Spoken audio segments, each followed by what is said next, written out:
ഇങ്ങനെയുള്ള ചോദ്യങ്ങളെയാണ് ഇങ്ങനെയുള്ള ചോദ്യങ്ങളെ നമ്മൾ പറയുന്നത് അതായത് ഓപ്പൺ ക്വസ്റ്റ്യൻ എന്നാണ്. ഓപ്പൺ ക്വസ്റ്റ്യൻ എന്ന് പറഞ്ഞു കഴിഞ്ഞാൽ നിങ്ങൾക്ക് ഇപ്പോൾ ഉദാഹരണത്തിന് 2020 പുതിയ വിദ്യാഭ്യാസ നയത്തിന് പിന്നിൽ പ്രവർത്തിച്ച കമ്മീഷന്റെ പേര് എന്ന് വെച്ചാൽ നിങ്ങൾക്ക് TSR സുബ്രഹ്മണ്യം കമ്മിറ്റി എന്നാണ് അറിയുമെങ്കിൽ ഉത്തരം എഴുതാം, അറിയില്ലെങ്കിൽ ഉത്തരം എഴുതാൻ പറ്റില്ല.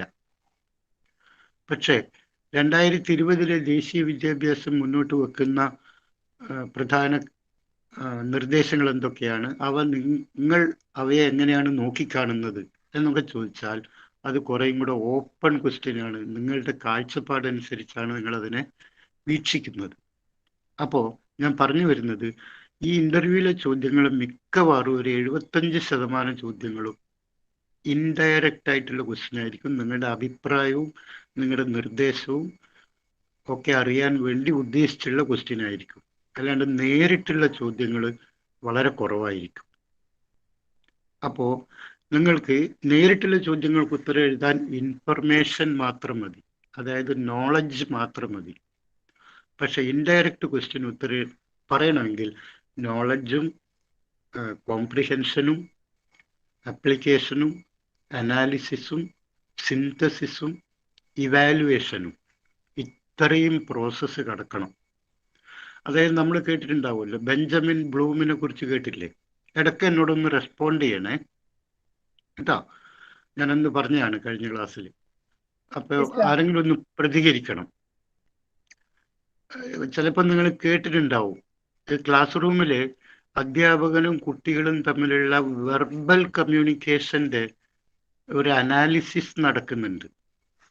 ആ അനാലിസിസ് ഇപ്പോൾ ലോകത്തുള്ള ഏറ്റവും വലിയൊരു അനാലിസിസ് എന്ന് പറയുന്നത് പല പാശ്ചാത്യ രാജ്യങ്ങളിലും ഇന്ത്യയിലും തന്നെ അതിൻ്റെ ഗവേഷണങ്ങളൊക്കെ നടക്കുന്നുണ്ട്. നിങ്ങൾ കേട്ടിട്ടുണ്ടാവും Flanders interaction analysis category system, FIACS. ആരെങ്കിലും കേട്ടിട്ടുണ്ടോ? കേട്ടിട്ടുണ്ട് സർ. Very good Khadija.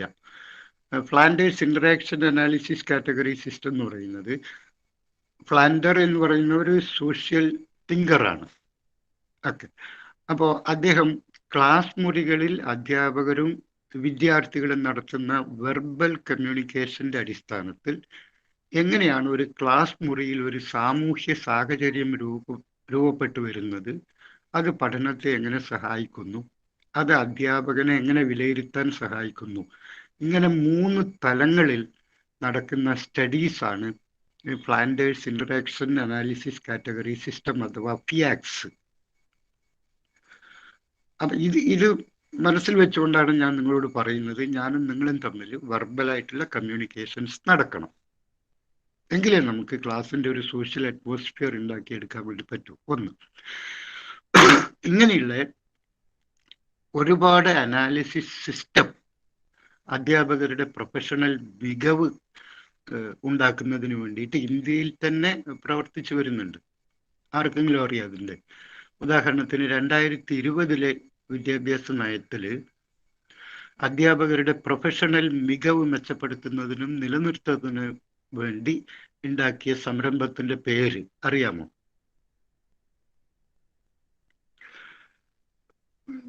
നിശ്ചയമായും ഈ ഇന്റർവ്യൂവിന് ചോദിക്കാൻ സാധ്യതയുള്ള ഒരു ചോദ്യമാണ്. 2020 ദേശീയ വിദ്യാഭ്യാസ നയം, നമുക്കറിയാം 2020 ജൂലൈ 29 ദേശീയ വിദ്യാഭ്യാസ നയം അംഗീകരിക്കുന്നത്. അതിപ്പോൾ ഈ വർഷം മുതൽ പ്രാവർത്തികമാക്കി വരികയാണ്. അപ്പോൾ അതിൽ അധ്യാപകരുടെ പ്രൊഫഷണൽ മികവ് മെച്ചപ്പെടുത്തുന്നതിനും നിലനിർത്തുന്നതിനും വേണ്ടി ദേശീയ തലത്തിൽ ആരംഭിക്കാൻ പോകുന്ന ഒരു സംരംഭത്തിൻ്റെ പേര്, ഇപ്പം ആരംഭിക്കാൻ പോകുന്ന, ഇപ്പോൾ പെട്ടെന്ന് തന്നെ അത് ഇതാവും. ആരെങ്കിലും കേട്ടിട്ടുണ്ടോ?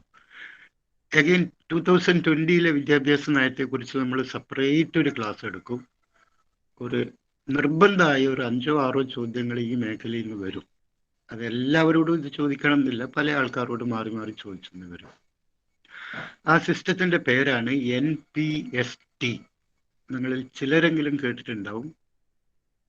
അപ്പോൾ എഴുതി വെക്കണം. ഞാൻ പറഞ്ഞ പോലെ നോട്ട്ബുക്കൊക്കെ നിങ്ങളുടെ കയ്യിലുണ്ടാവും, പേനയും. എഴുതി വെക്കുക. What is NPST? ആരെങ്കിലും ഒന്ന് അവിടെ എഴുതി കാണിക്കൂ. അപ്പം മറ്റുള്ളവർക്ക് കാണാൻ പറ്റും. വേഗം.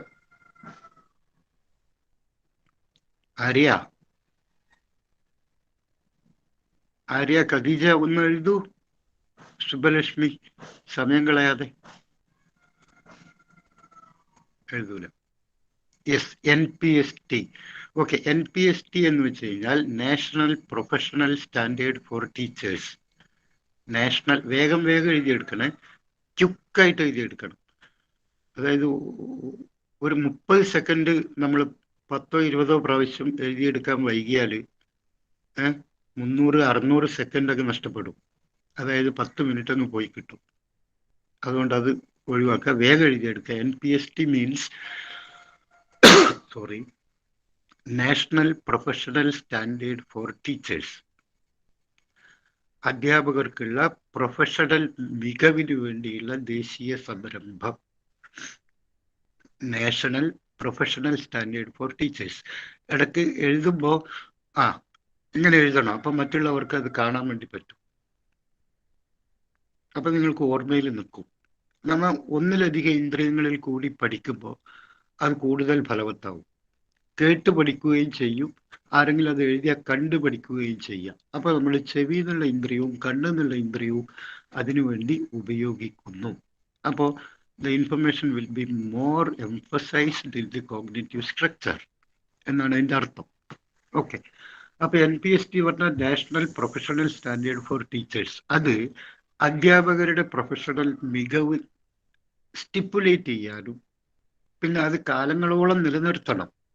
ഓരോ വർഷവും പുതിയ അധ്യാപകർ വന്നുകൊണ്ടിരിക്കുകയാണ്. അപ്പോൾ അവർക്ക് അവരുടെ മികവ് ഉണ്ടാക്കി കൊടുക്കുകയും വേണം, അത് സസ്റ്റെയിൻ ചെയ്യുകയും വേണം, നിലനിർത്തി കൊണ്ടുപോവുകയും വേണം. അപ്പോൾ അതിനു വേണ്ടിയിട്ടുള്ള സംരംഭമാണ്. അപ്പോൾ അതിൽ ഇൻ സർവീസ് കോഴ്സുകൾ ഉണ്ടാവും, അധ്യാപകർക്ക് കൂടുതൽ ഗവേഷണത്തിന് വേണ്ടിയിട്ടുള്ള ഫണ്ടിങ് ഉണ്ടാവും, അധ്യാപകർക്ക് സ്വന്തമായ തനതായ പരീക്ഷണങ്ങൾ ക്ലാസ് മുറിയിൽ നടത്താൻ വേണ്ടിയിട്ടുള്ള സാമ്പത്തിക സഹായം നൽകും. അങ്ങനെ ഒരു വലിയ സ്കീമാണ്. ഇന്ത്യയിൽ അധ്യാപകരുടെ ക്വാളിറ്റി തന്നെ വളരെയധികം ഉയർത്താൻ പാകത്തിലുള്ള ഒരു പദ്ധതിയാണിത്, national professional standard for teachers.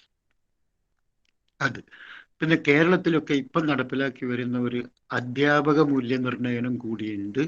അതിൻ്റെ പേരാണ് പിൻഡിക്സ്, PINDIX. അതായത് പിൻഡിക്സ്, PINDIX.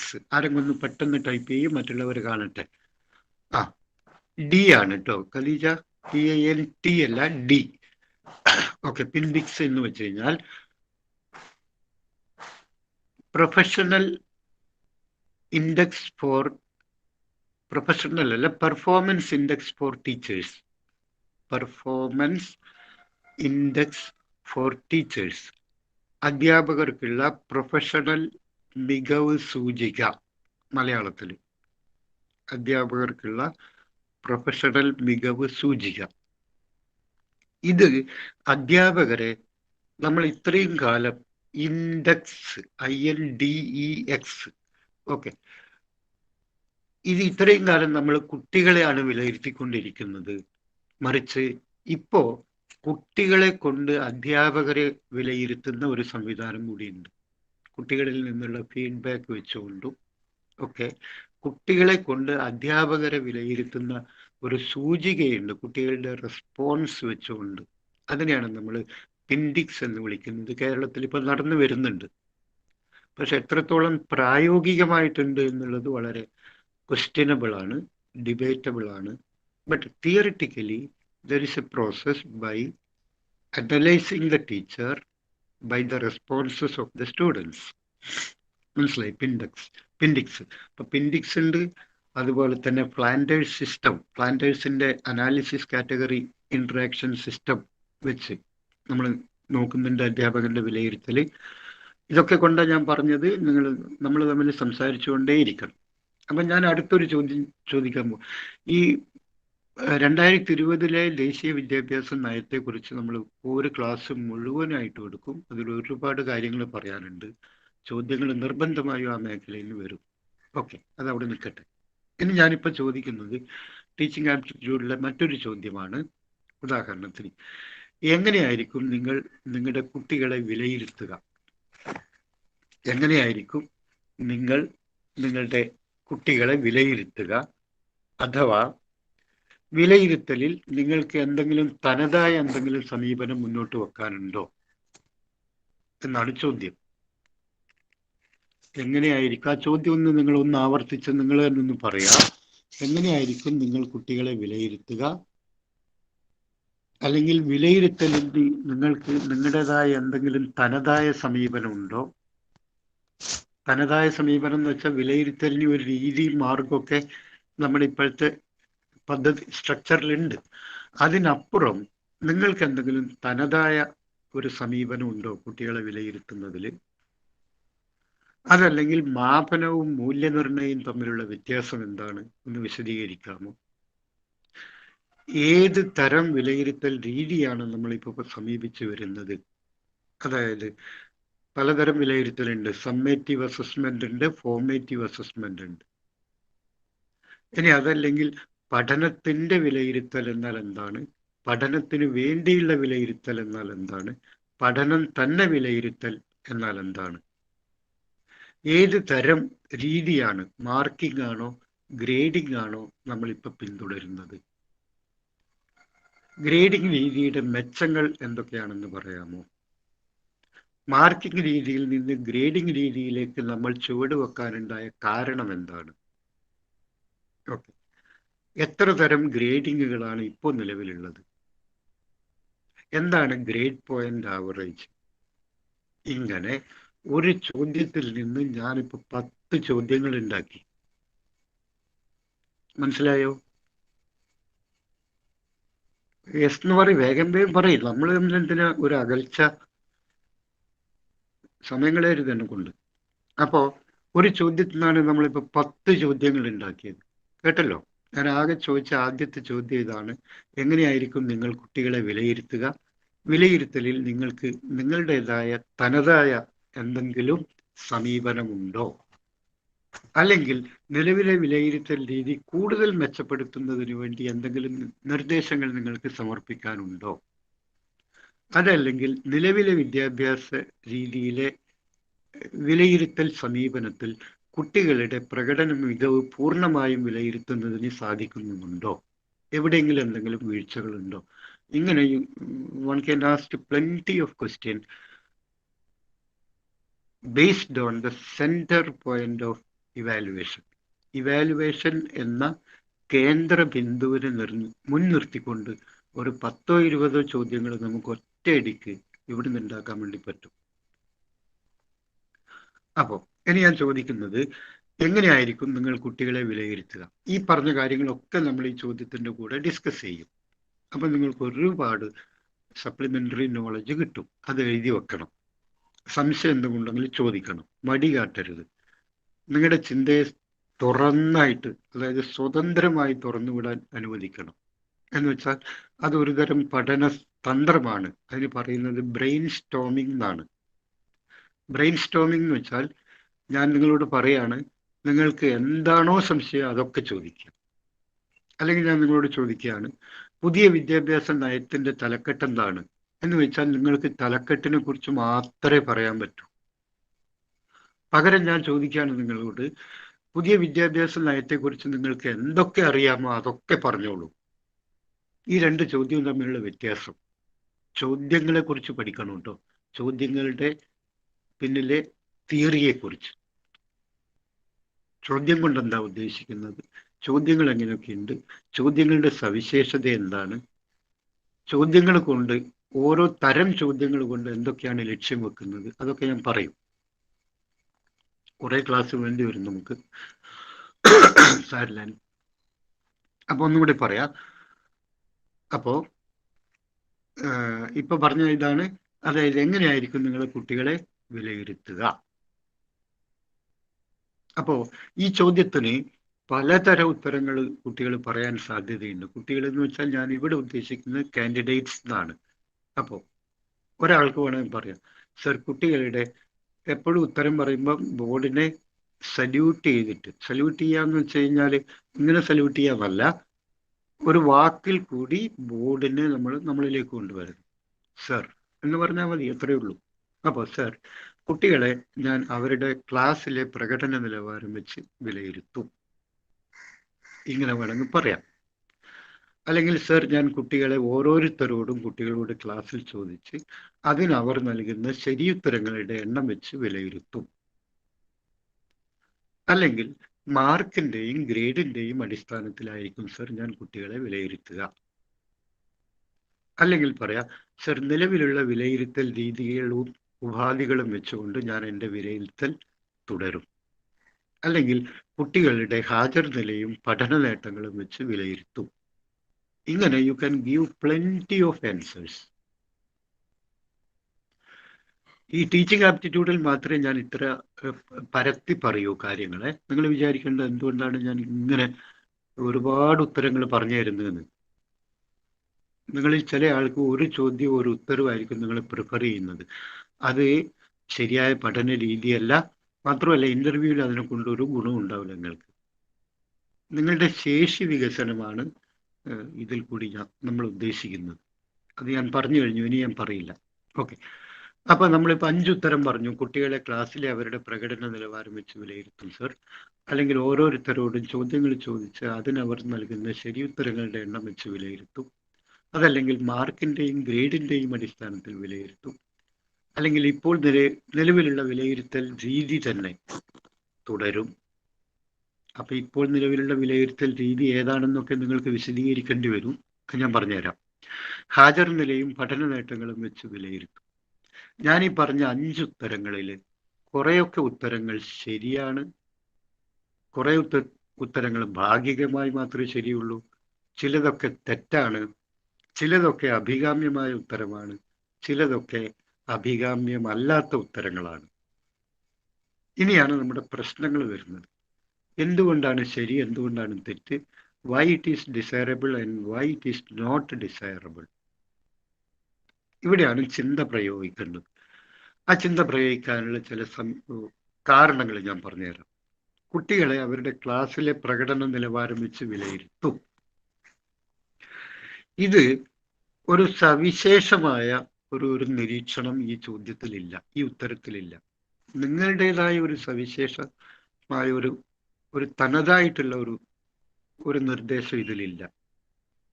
കാരണം വിദ്യാഭ്യാസ പ്രവർത്തനങ്ങളുടെ പ്രകടനത്തിൽ ഉടനീളം വിലയിരുത്തേണ്ട ഒരു പ്രക്രിയയാണ്.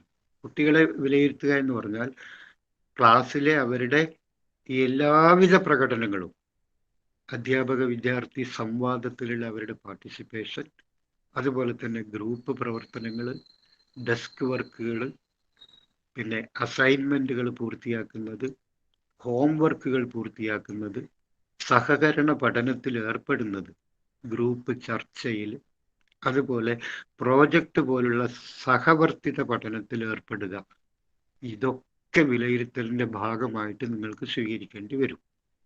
അപ്പോൾ കുറെ കൂടെ നല്ലൊരു ഉത്തരമായിട്ട് നിങ്ങൾക്ക് പറയാവുന്നത് എന്താണ്, സർ, വളരെ നല്ലൊരു ചോദ്യമാണിത്. നമ്മളിപ്പോൾ നമ്മുടെ ക്ലാസ് മുറികളിൽ പലതരത്തിലുള്ള വിലയിരുത്തൽ രീതികൾ സ്വീകരിച്ചു വരുന്നുണ്ട്.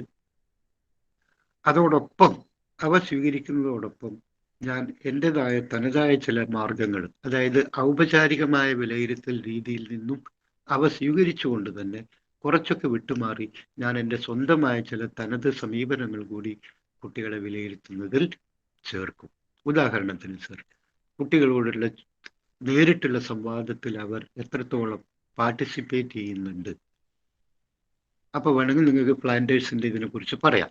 അതായത് പ്ലാന്റേഴ്സ് ഇന്ററാക്ഷൻ അനാലിസിസ് വെച്ച് നിരീക്ഷിക്കുന്നത് പോലെ കുട്ടികളുടെ പങ്കാളിത്തം വെർബൽ കമ്മ്യൂണിക്കേഷനിൽ എത്രയുണ്ട്, അതുപോലെ തന്നെ അവരുടെ ഗ്രൂപ്പ് പ്രവർത്തനങ്ങളിലെ ഇടപെടലുകൾ, സംഘചർച്ചയിൽ അവർ കാട്ടുന്ന താല്പര്യം, പ്രോജക്റ്റ് പോലുള്ള സഹവർത്തിത പഠനം, കൊളാബറേറ്റീവ് ലേണിംഗ്, പറഞ്ഞുതരാം ഡിഫറൻസ് ഒക്കെ.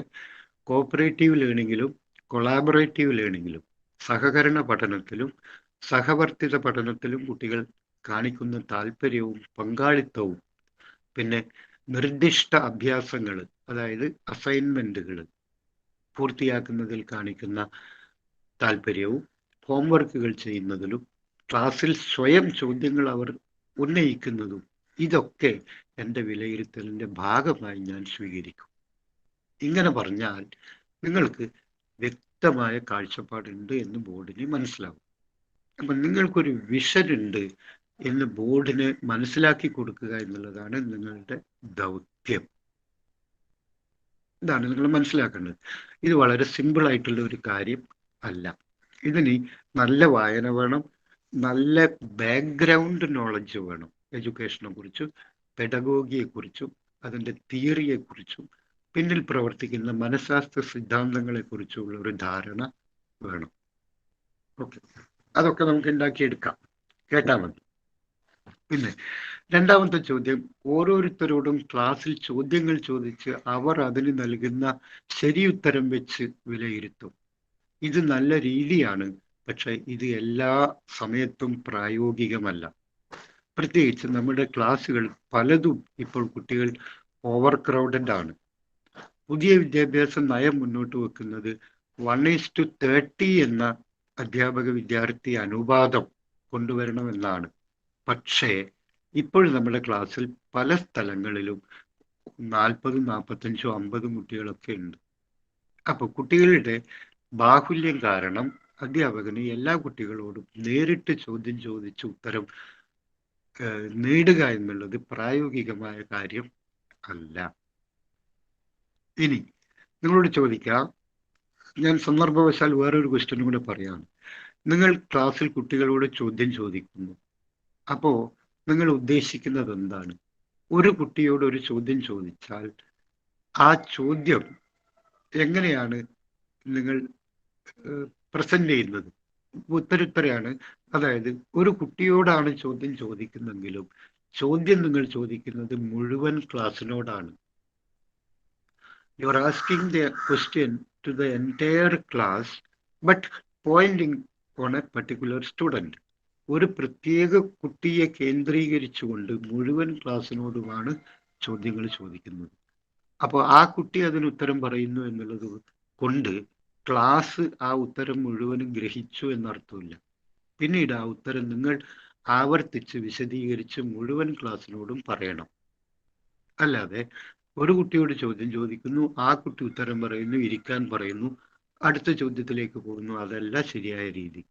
When you ask a question to a class or a student, suppose you are asking the entire class, not a particular student. Okay. ഇനി നിങ്ങൾക്ക് പറയാം ഏത് തരം വിലയിരുത്തൽ രീതിയാണ് സമീപിക്കുക. അല്ലെങ്കിൽ നിങ്ങൾക്ക് എന്തെങ്കിലും സ്വന്തം അനുഭവം ഉണ്ടെങ്കിൽ ആ അനുഭവം പറയാം. അപ്പൊ കുറേ കൂടെ സ്പെസിഫിക് ആ ഉത്തരം. സർ, ഞാൻ മുമ്പൊരു സ്വകാര്യ സ്കൂളിൽ പഠിപ്പിച്ചിരുന്നു. അപ്പോഴുണ്ടായ ഒരു അനുഭവം ഞാൻ പറയട്ടെ സർ. ഇങ്ങനെ പറഞ്ഞാൽ തന്നെ നിങ്ങളെ കുറിച്ച് വളരെ ഇമ്പ്രസീവ് ആകുമ്പോൾ എന്തു പറയാം സർ? ഞാൻ ഒരു സ്വകാര്യ സ്കൂളിൽ പഠിപ്പിച്ചുകൊണ്ടിരിക്കുക 7ാം ക്ലാസ്സിൽ ഒരു കുട്ടി ഉണ്ടായിരുന്നു, രാജു. എപ്പോഴും രാജുവിൻ്റെ ഉദാഹരണം പറയാം.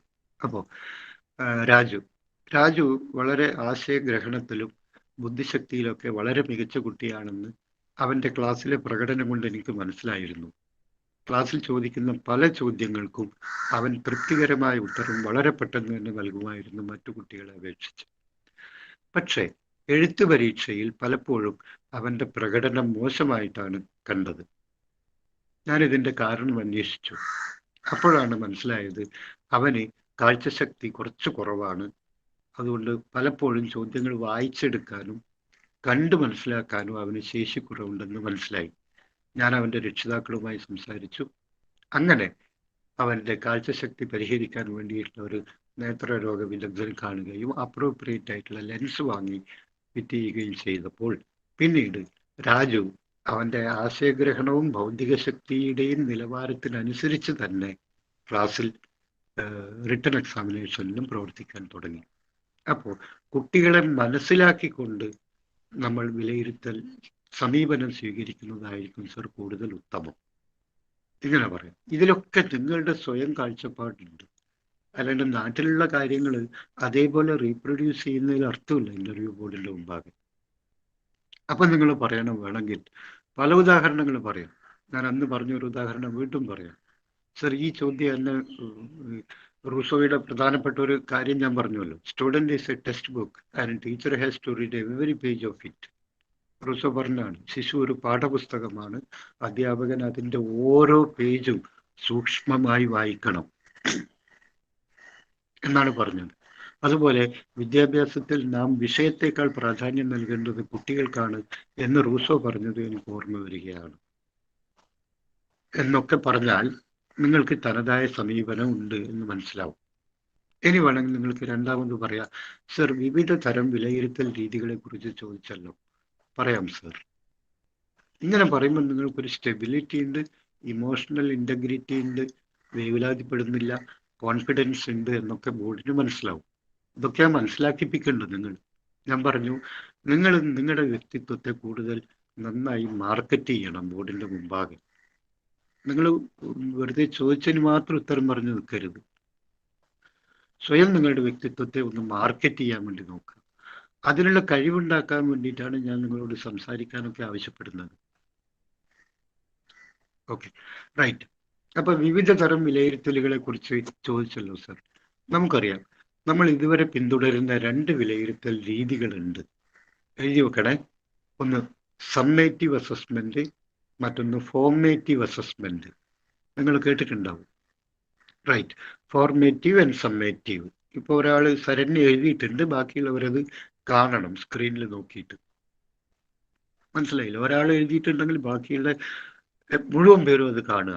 അപ്പൊ എല്ലാവരും ഡയറക്റ്റോ ഇൻഡയറക്റ്റോ ആയിട്ട് പാർട്ടിസിപ്പേറ്റ് ചെയ്യും. ഓക്കെ. ഈ സമ്മേറ്റീവ് അസസ്മെന്റ് എന്ന് വെച്ചാൽ, പെട്ടെന്ന് മനസ്സിലാക്കി തരാൻ പറയാം, ഇതൊക്കെ നിങ്ങൾക്ക് അറിയില്ലയാണ്.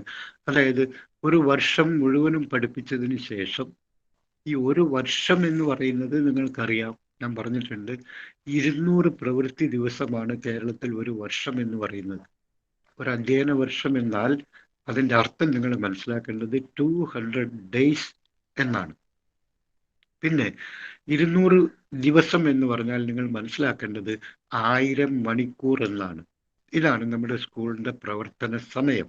ഒരു അധ്യയന വർഷത്തിൽ you have 200 teaching days. That means ഓരോ ദിവസവും 5 മണിക്കൂറാണ്. അങ്ങനെ വെച്ച് നോക്കിയാൽ 1000 മണിക്കൂർ. ഇതാണ് നമ്മുടെ വിദ്യാഭ്യാസ കേരളത്തിൽ ഫിക്സ് ചെയ്ത അളവ്. ഇതൊക്കെ പശ്ചാത്തല അറിവാണ്, ബാക്ക്ഗ്രൗണ്ട് നോളജാണ്. അതില്ലെങ്കിൽ നമുക്ക് മുന്നോട്ട് പോകാൻ പറ്റില്ല. അറിവുണ്ടെങ്കിലേ അറിവിനെ നോളജാക്കി കൺവേർട്ട് ചെയ്യാൻ പറ്റൂ, അതിനെ ഒപ്പീനിയനാക്കി മാറ്റാൻ പറ്റൂ, അതിനെ ക്രിറ്റിസിസമാക്കി ഡെവലപ്പ് ചെയ്യാൻ പറ്റൂ, അതിനെ ഇവാലുവേഷനിലേക്ക് കൊണ്ടുപോകാൻ പറ്റും. So unless you know the fact, you cannot build A concept. നിങ്ങൾക്ക് ഒരു അറിവില്ലെങ്കിൽ ആശയം രൂപീകരിക്കാൻ പറ്റില്ല. നമുക്ക് ആശയമാണ് രൂപീകരിക്കേണ്ടത്. ബ്രൂണറൊക്കെ പറഞ്ഞതുപോലെ കൺസെപ്റ്റ് അറ്റൈൻമെന്റ് മോഡലാണ് നമ്മൾ സ്വീകരിക്കേണ്ടത്. ഇപ്പൊ ഞാൻ ബ്രൂണറെ പറഞ്ഞു കൺസെപ്റ്റ് അറ്റൈൻമെന്റ് മോഡൽ. അപ്പൊ നിങ്ങൾ എഴുതിയെടുക്കണം, ബ്രൂണർ പറഞ്ഞതുപോലെ എന്ന് ഞാൻ പറയുമ്പോൾ പെട്ടെന്ന് ക്യാപ്ചർ ചെയ്യണം, Bruner dash concept attainment model. ഒരു ഇൻഫർമേഷനായി. ഞാൻ പറഞ്ഞു നിങ്ങളുടെ പങ്കാളിത്താണ് ഇമ്പോർട്ടൻസ്. ഞാനിവിടെ ബ്രൂണർ കൺസെപ്റ്റ് അറ്റൈൻമെന്റ് മോഡൽ. ഞാൻ വളരെ അൺഇമ്പോർട്ടൻ്റ് ആണ് ഇവിടെ, നിങ്ങളാണ് ഇമ്പോർട്ടൻ്റ് കേട്ടോ. അതെപ്പോഴും മനസ്സിലാക്കണം. അല്ല, അത് ക്ലാസ്സിൽ കേട്ടിരിക്കലല്ല നിങ്ങളുടെ ജോലി. ഇനി ഞാൻ ഇതൊന്നും പറയില്ല. നിങ്ങൾ ടീച്ചറാവാൻ പോകുന്നത് കൊണ്ടാണ് ഞാൻ നിങ്ങളോട് ഇതൊക്കെ പറയുന്നത്. നിങ്ങൾ LD ക്ലർക്ക് ആവാനോ സെക്രട്ടേറിയറ്റ് അസിസ്റ്റന്റ് ആവാനോ പോവുകയാണെങ്കിൽ ഞാൻ ഇതൊന്നും പറയില്ല. അഗൈൻ നിങ്ങൾക്ക് മനസ്സിലാക്കാൻ പറ്റുമല്ലോ എന്തിനാണ് ഒരു LP UPക്ക് ഒരു ഇന്റർവ്യൂ ഒക്കെ നടത്തുന്നത്. അതിനേക്കാൾ വലിയ പരീക്ഷ ഉണ്ടല്ലോ. അല്ലെങ്കിൽ ഇതിനേക്കാൾ ശമ്പളം വാങ്ങുന്ന ഒരു LD ക്ലർക്കിനോ ഒരു സെക്രട്ടേറിയറ്റ് അസിസ്റ്റന്റിനോ ഒന്നും ഇന്റർവ്യൂ നടത്തുന്നില്ലല്ലോ. നിങ്ങൾ ആലോചിച്ചോ എന്തുകൊണ്ടാണ്? ഒരു LP ടീച്ചർക്ക് ഇന്റർവ്യൂ നടത്തുന്ന, UP ടീച്ചർക്ക്, HSAക്കൊക്കെ നടത്തുന്നുണ്ട്, ഹയർ സെക്കൻഡറിക്ക് നടത്തുന്നുണ്ട്. പക്ഷേ സെക്രട്ടേറിയറ്റ് അസിസ്റ്റന്റ് ഭരണസിരാ കേന്ദ്രത്തിൽ ഇരിക്കുന്ന അണ്ടർ സെക്രട്ടറി, ഡെപ്യൂട്ടി സെക്രട്ടറി വരെ ആവാൻ സാധ്യതയുള്ള സെക്രട്ടേറിയറ്റ് അസിസ്റ്റന്റുമാർക്ക് നടത്തുന്നില്ല. അപ്പൊ അതിൻ്റെ അർത്ഥം അവരിൽ നിന്ന്, അവരെക്കാൾ ഉപരി നിങ്ങളിൽ നിന്ന് ബോർഡ് ഒരുപാട് കാര്യങ്ങൾ പ്രതീക്ഷിക്കുന്നുണ്ട്. കാരണം നിങ്ങളുടെ കയ്യിലേക്കാണ് വർഷാവർഷം 4.5 ലക്ഷം കുട്ടികളെ ഏൽപ്പിച്ചു തരുന്നത്. പലരുടെയും മക്കളെയല്ലേ നിങ്ങളുടെ കയ്യിലേക്ക് ഏൽപ്പിച്ചു തരുന്നത്. Tell me yes or no? Yes അല്ലെ? സെക്രട്ടേറിയറ്റിൽ ഒരു ഉത്തരവ് ഇറക്കിയിട്ടുണ്ടെങ്കിൽ ആ ഉത്തരവ് നാളെ അവർക്ക് വേണമെങ്കിൽ തിരുത്താം. അങ്ങനെയുള്ള നമ്മൾ എപ്പോഴും കാണുന്നത് നമ്മുടെ സെക്രട്ടേറിയറ്റിൽ ഒരു ഉത്തരവ് ഇറക്കും, നാളെ തിരുത്തും. പക്ഷെ നിങ്ങളുടെ ഭാഗത്ത് ഒരു തെറ്റ് വന്നു കഴിഞ്ഞാൽ ആ തെറ്റ് 4.5 ലക്ഷം കുട്ടികളിലേക്ക് എത്തിക്കഴിഞ്ഞതിന് ശേഷം പിന്നെ നിങ്ങൾ എന്തിനാ തിരുത്തുന്നത്? തിരുത്തി കൊണ്ട് എന്താ പ്രയോജനമുള്ളത്? ഒരു പ്രയോജനമില്ല. ഒരു കാര്യം തെറ്റ് ചെയ്തിട്ട് പിന്നെ തിരുത്തിക്കൊണ്ട് ഒരു പ്രയോജനമില്ല. ഇപ്പൊ കേരളത്തിൽ അങ്ങോളം ഇങ്ങോളം മരം മുറിച്ചു. തേക്ക് എന്താണ് ചന്ദൻ ഒഴികെയുള്ള തേക്ക്, വീട്ടി, മഹാഗണി അതൊക്കെ മുറിച്ച് 600 കോടിയുടെ. ഓക്കെ, ആ മരം മുറി ഉത്തരവ് തെറ്റായിരുന്നു എന്ന് പറഞ്ഞിട്ട് ഉത്തരവ് തിരുത്തിയാൽ മുറിച്ച മരമൊക്കെ നിവർന്ന് നേരെ നിൽക്കുമോ? എന്നിട്ട് ഓക്സിജൻ പ്രസരിപ്പിച്ചുകൊണ്ട് പരിസരം പിന്നെ എന്താണ് ഭൗമാന്തരീക്ഷത്തിൽ ഓക്സിജൻ പ്രസരിപ്പിച്ചുകൊണ്ട് പരിസ്ഥിതി സന്തുലനമൊക്കെ നടത്തുമോ ആ മരം? ഇല്ല. Once it is dead, it is dead.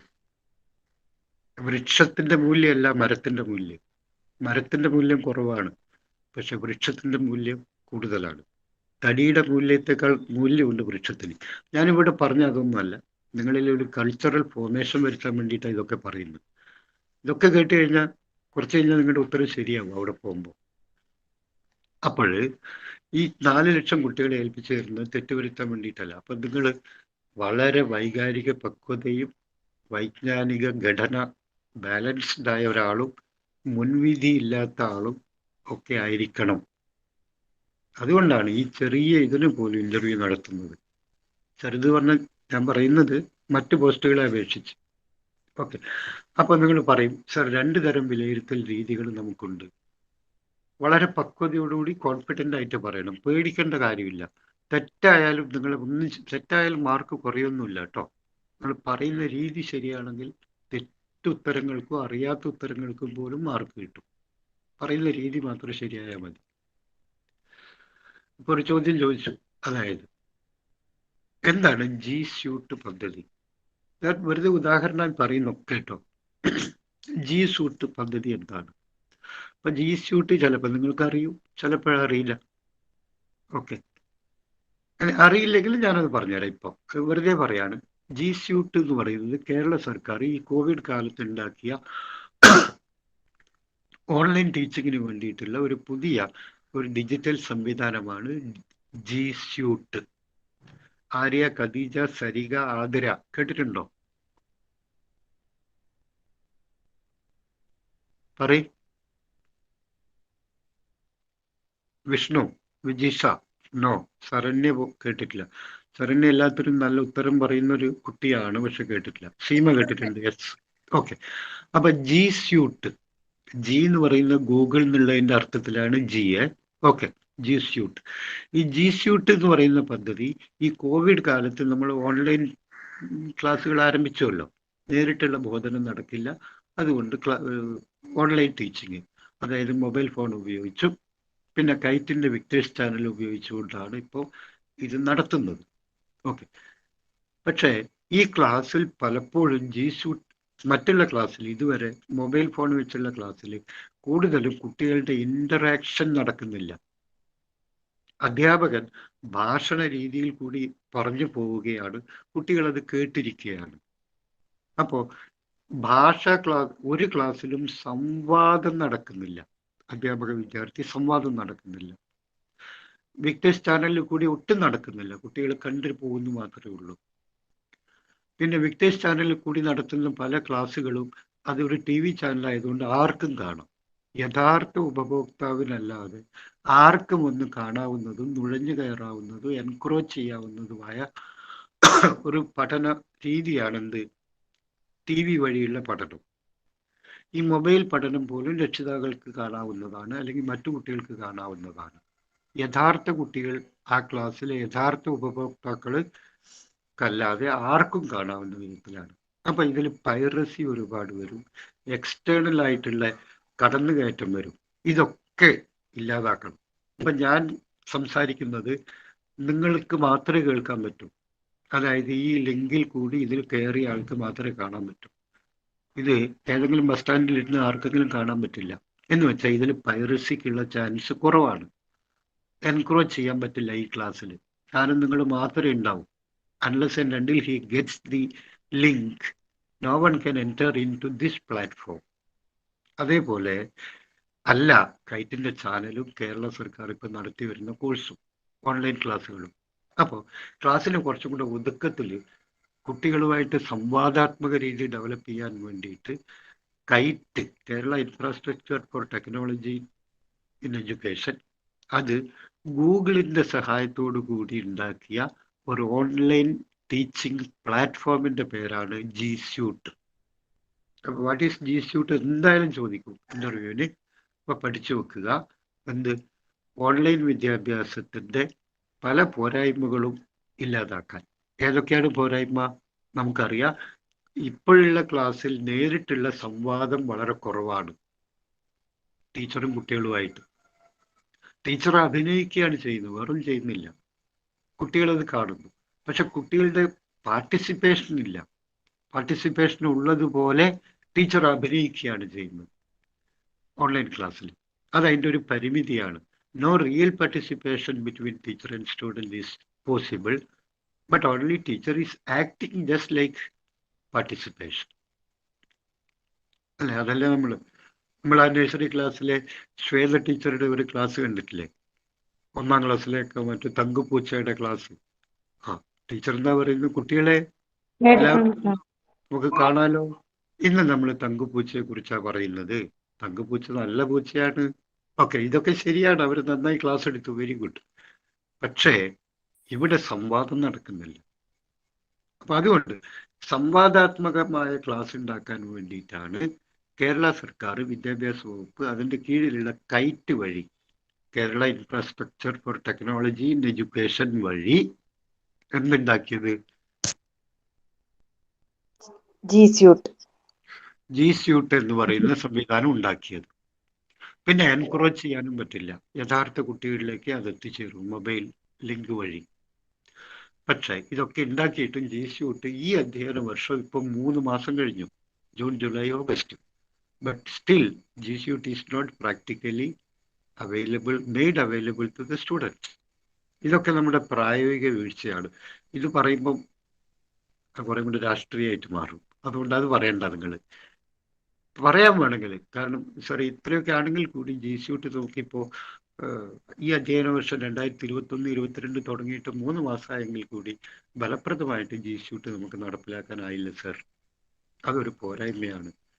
നമ്മുടെ വിദ്യാഭ്യാസ രംഗം ശ്രദ്ധിക്കേണ്ട ഒരു അടിയന്തര കാര്യം കൂടി അതാണ് എന്ന് നിങ്ങൾക്ക് പറയാം. കാരണം അത് നിങ്ങളുടെ ഒപ്പീനിയനാണ്. മാത്രമല്ല അത് കൺസ്ട്രക്റ്റീവ് ഒപ്പീനിയനാണ്, ക്രിയാത്മകമായിട്ടുള്ള ഒരു നിർദ്ദേശമാണ്, കുറ്റപ്പെടുത്തലല്ല. അങ്ങനെയാണ് നമുക്ക് വ്യക്തിത്വ ഉണ്ടെന്ന് ബോർഡിന് മനസ്സിലാവും. അതൊക്കെ പറയാം. അപ്പോൾ 2 തരം വിലയിരുത്തൽ രീതികൾ ഉണ്ടല്ലോ സർ. ഒന്ന് സമ്മേറ്റീവ് അസസ്മെന്റ്, മറ്റു ഫോർമേറ്റീവ് അസസ്മെന്റ്. സമ്മേറ്റീവ് അസസ്മെന്റ് എന്ന് പറയുന്നത് ഒരു വർഷം മുഴുവനും പഠിപ്പിച്ചപ്പോൾ, ഈ ഒരു വർഷം മുഴുവൻ എന്ന് പറയുമ്പോഴാണ് ഞാൻ ഒരു വർഷത്തിൽ 200 ദിവസം ഉണ്ടെന്നും 1000 മണിക്കൂറുണ്ടെന്നും ഒക്കെ പറഞ്ഞത്. ഓക്കെ, അത് ഈ ടീച്ചിങ് ആപ്റ്റിറ്റ്യൂഡിൻ്റെ ക്ലാസ്സിൽ മാത്രമേ ഇങ്ങനെ ഒന്ന് പറയുമ്പോൾ മറ്റൊന്നു കൂടി പറയേണ്ടി വരും. മറ്റുള്ള ക്ലാസ്സിൽ അങ്ങനെ പറയേണ്ടി വരില്ല. കുറേ കൂടെ ഒതുക്കം ഉണ്ടാവും. ഇതിന് ഒതുക്കം ഉണ്ടാവില്ല. ഇത് ഈ സബ്ജക്റ്റിൻ്റെ പ്രത്യേകത അങ്ങനെ ആയതുകൊണ്ടാണ്.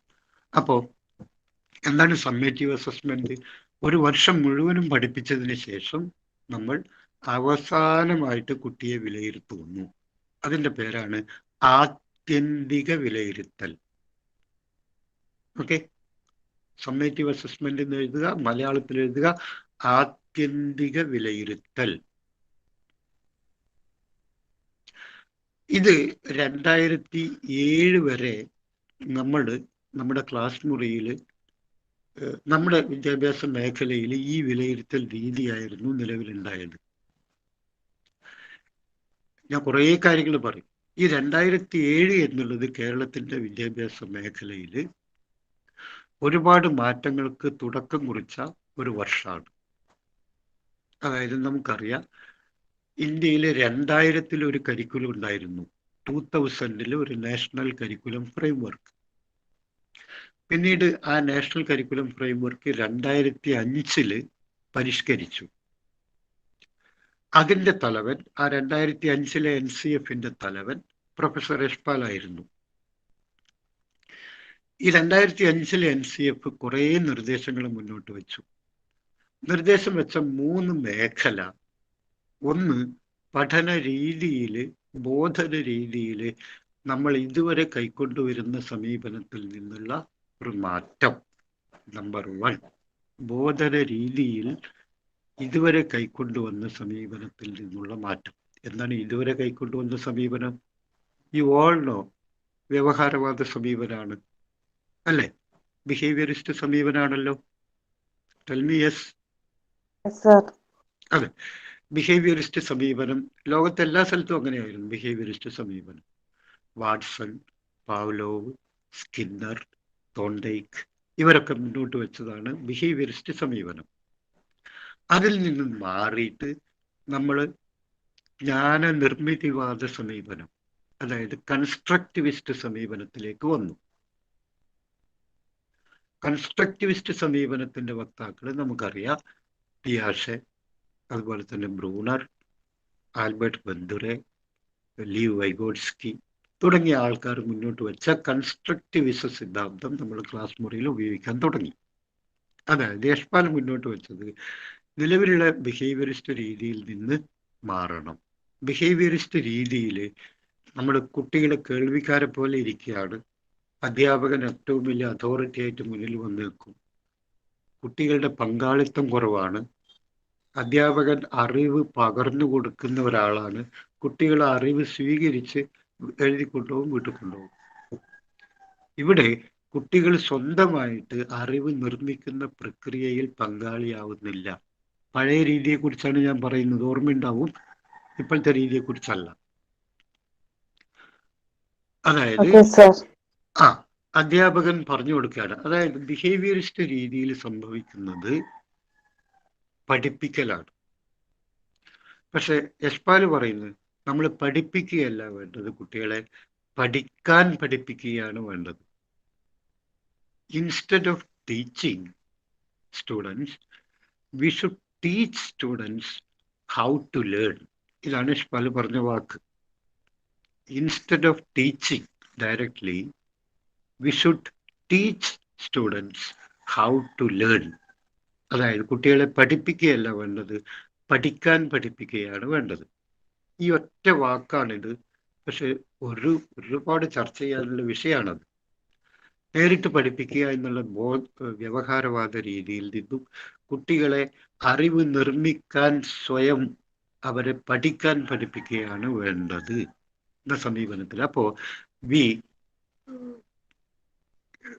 left all those behaviorist approaches and started a new approach called constructivist approach. മനസ്സിലായല്ലോ? ഇത് 1993 യശ്പാലിന്റെ നിർദ്ദേശത്തിലും ഉണ്ട്, റിപ്പോർട്ടിലും ഉണ്ട്. 2005 അദ്ദേഹം മുന്നോട്ട് വെച്ച കരിക്കുലത്തിലും ഈ സമീപനമാണ് എംഫസൈസ് ചെയ്യുന്ന, അരക്കിട്ടുറപ്പിക്കുന്നത്. അപ്പൊ 2005 അദ്ദേഹം മുന്നോട്ട് വെച്ച കരിക്കുലം പറഞ്ഞു, ഇത് ദേശീയ തലത്തിൽ ഇന്ത്യയിൽ ആകമാനം ഉണ്ടാക്കിയ കരിക്കുലമാണ്. ഇനി സംസ്ഥാനങ്ങൾക്ക് വേണമെങ്കിൽ അവരുടെ റീജിയണൽ റിക്വയർമെന്റ്സ് പാലിച്ചുകൊണ്ട്, കൂടി ചേർത്തുകൊണ്ട് സ്വന്തമായ കരിക്കുലം വേണമെങ്കിൽ നിർമ്മിക്കാവുന്നതാണ്. ഇതാണ് ആ കരിക്കുലം സംസ്ഥാനങ്ങളോട് പറയുന്നത്. അതായത് നാഷണൽ കരിക്കുലം ഫ്രെയിംവർക്ക് എന്ന് പറഞ്ഞാൽ ഇന്ത്യ ആകമാനമുള്ള, ഇന്ത്യയിലെ എല്ലാ സ്റ്റേറ്റുകൾക്കും പൊതുവെയുള്ള ഒരു ബ്രോഡ് കരിക്കുലമാണ്. ഇപ്പോൾ കേരളത്തിൽ വേണമെന്ന് തോന്നുകയാണെങ്കിൽ കേരളത്തിൻ്റെ റീജിയണൽ റിക്വയർമെന്റ്സ്, പ്രാദേശിക ആവശ്യങ്ങൾ കൂടി കണക്കിലെടുത്തുകൊണ്ട് സ്വന്തമായിട്ടൊരു കരിക്കുലം അവർക്ക് ഈ നാഷണൽ കരിക്കുലം ഫ്രെയിംവർക്കിന്റെ പരിധിക്കുള്ളിൽ നിന്നുകൊണ്ട് സ്വന്തമായ കരിക്കുലം ഉണ്ടാക്കാവുന്നതാണ് എന്ന് പറഞ്ഞു. അത് വെച്ച് 2005 കരിക്കുലത്തെ ബേസ് ചെയ്തുകൊണ്ട് 2007 കേരളം പുതിയൊരു കരിക്കുലം ഉണ്ടാക്കി കേരളത്തിന് വേണ്ടിയിട്ട്. അതാണ് KCF 2007. ഓക്കെ. VS അച്യുതാനന്ദൻ മുഖ്യമന്ത്രിയാവുന്ന സമയത്ത് MA ബേബി വിദ്യാഭ്യാസ മന്ത്രിയായിരുന്ന സമയത്താണ് ഈ 2007 പുതിയ കരിക്കുലം മുന്നോട്ട് വന്നത്. അപ്പൊ ഇതിൽ നമ്മൾ പലതിലും മാറ്റം വരുത്തി. ബോധന രീതിയിൽ മാറ്റം വരുത്തി, വിലയിരുത്തൽ സമീപനത്തിലും മാറ്റം വരുത്തി. പിന്നെ പഠനത്തോടുള്ള കുട്ടികളുടെ സമീപനം മാറ്റിയെടുത്തു. അത് ഈ ബോധന രീതിയിലും വിലയിരുത്തൽ രീതിയിലും മാറ്റം വന്നപ്പോൾ കുട്ടികളുടെ സമീപനവും മാറി. അപ്പൊ ഈ 3 മേഖലയിലാണ് നമ്മൾ ഊന്നൽ കൊടുത്തത്. ഒന്ന്, ബോധന രീതിയിലെ മാറ്റം, അതായത് വ്യവഹാരവാദ രീതിയിൽ നിന്നും കൺസ്ട്രക്റ്റിവിസ്റ്റ് ജ്ഞാനനിർമ്മിതിവാദ രീതിയിലേക്കുള്ള മാറ്റം. 2, ഇതുവരെ സ്വീകരിച്ച വിലയിരുത്തൽ രീതിയിൽ നിന്നുള്ള മാറ്റം. ഇതുവരെ സ്വീകരിച്ചത് ആണ് സമ്മേറ്റീവ് അസസ്മെന്റ്. അത് മാറി ഫോർമേറ്റീവിലേക്ക് വന്നു. ഇനി ഞാൻ സമ്മേറ്റീവും ഫോർമേറ്റീവും പറയാം. പശ്ചാത്തലം പറയാതെ കാര്യം പറഞ്ഞാൽ മനസ്സിലാവില്ല, അതുകൊണ്ടാണ്. സമ്മേറ്റീവ് അസസ്മെന്റ് എന്ന് പറയുന്നത് 1 വർഷം മുഴുവൻ പഠിപ്പിക്കുക, എന്നിട്ട് അവസാനം പരീക്ഷ നടത്തുക. അത് കഴിഞ്ഞിട്ട് 40 കുട്ടികളുള്ള ക്ലാസ്സിൽ 2 മാസം കഴിഞ്ഞ് റിസൾട്ട് വരും. എന്നിട്ട് അപ്പോൾ കുറെ കുട്ടികൾ ജയിക്കും, കുറച്ച് കുട്ടികൾ തോക്കും. ജയിച്ച കുട്ടികൾ അടുത്ത ക്ലാസ്സിലേക്ക് പോകും, തോറ്റ കുട്ടി അവിടെ തന്നെ ഇരിക്കും. ടെൽ മീ, ഇത് യശ്പാലിന്റെ അഭിപ്രായത്തിലല്ല, എല്ലാവരുടെയും അഭിപ്രായത്തിൽ ഇത് ഒരു മോശം രീതിയാണ്. ഇത് വിദ്യാഭ്യാസത്തിന് ഒട്ടും ഉതകുന്ന തരത്തിലുള്ള ഒരു രീതിയല്ല. കുട്ടികൾ കുറെ കാണാപ്പാഠം പഠിച്ചിട്ടും ആവർത്തിച്ച് പഠിച്ചിട്ടും ഉരുവിട്ട് പഠിച്ചിട്ടൊക്കെ നേടിയിട്ടുണ്ടാവാം പലതും.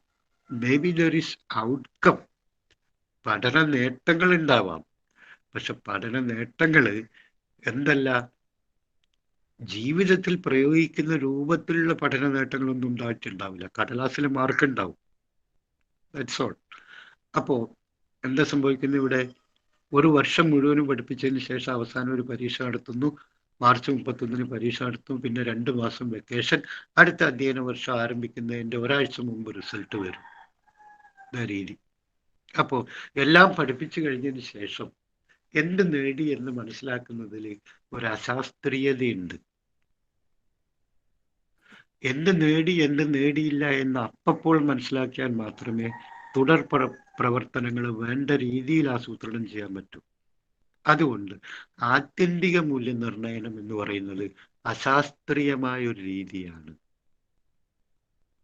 ഓക്കെ, ഈ ആത്യന്തിക മൂല്യനിർണ്ണയത്തിന് മുമ്പാകെ ഒരു ക്വാർട്ടർലി എക്സാമിനേഷനും ഒരു ഹാഫ് ഇയർലി എക്സാമിനേഷനും നടത്തുന്നുണ്ട്, ശരിയാണ്.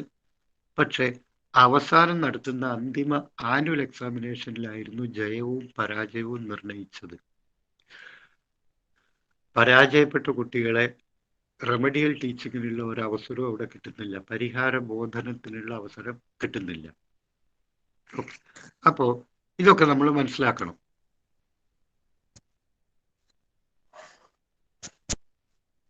ഹലോ ഹലോ കേൾക്കാം സാർ, കേൾക്കാം. കേൾക്കുന്നുണ്ട്. ഇവിടെ ഒരു സ്ക്രീന്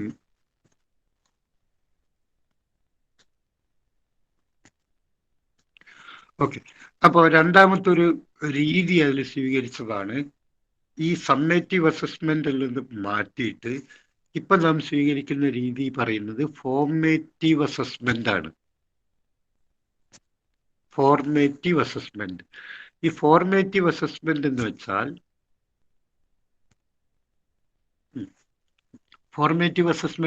എന്താണ്? അതായത് 1 വർഷം മുഴുവനും പഠിപ്പിക്കാനുള്ള കാര്യത്തെ നമുക്കറിയാം. നമ്മൾ 1 വർഷം പഠിപ്പിക്കുമ്പോൾ നമ്മൾ എത്ര തരം ആസൂത്രണം നടത്തണം ഒരു അധ്യാപകൻ? ഒരു ചോദ്യമാണത്.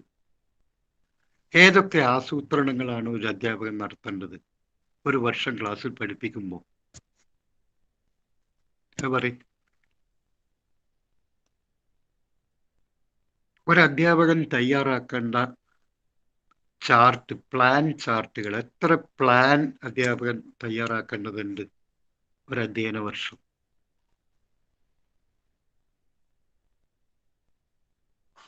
ഹലോ, അറിയുമെങ്കിൽ പറയ്.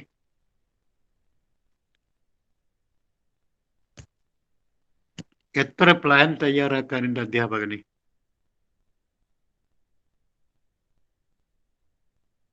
ഹലോ, കേൾക്കുന്നുണ്ടോ?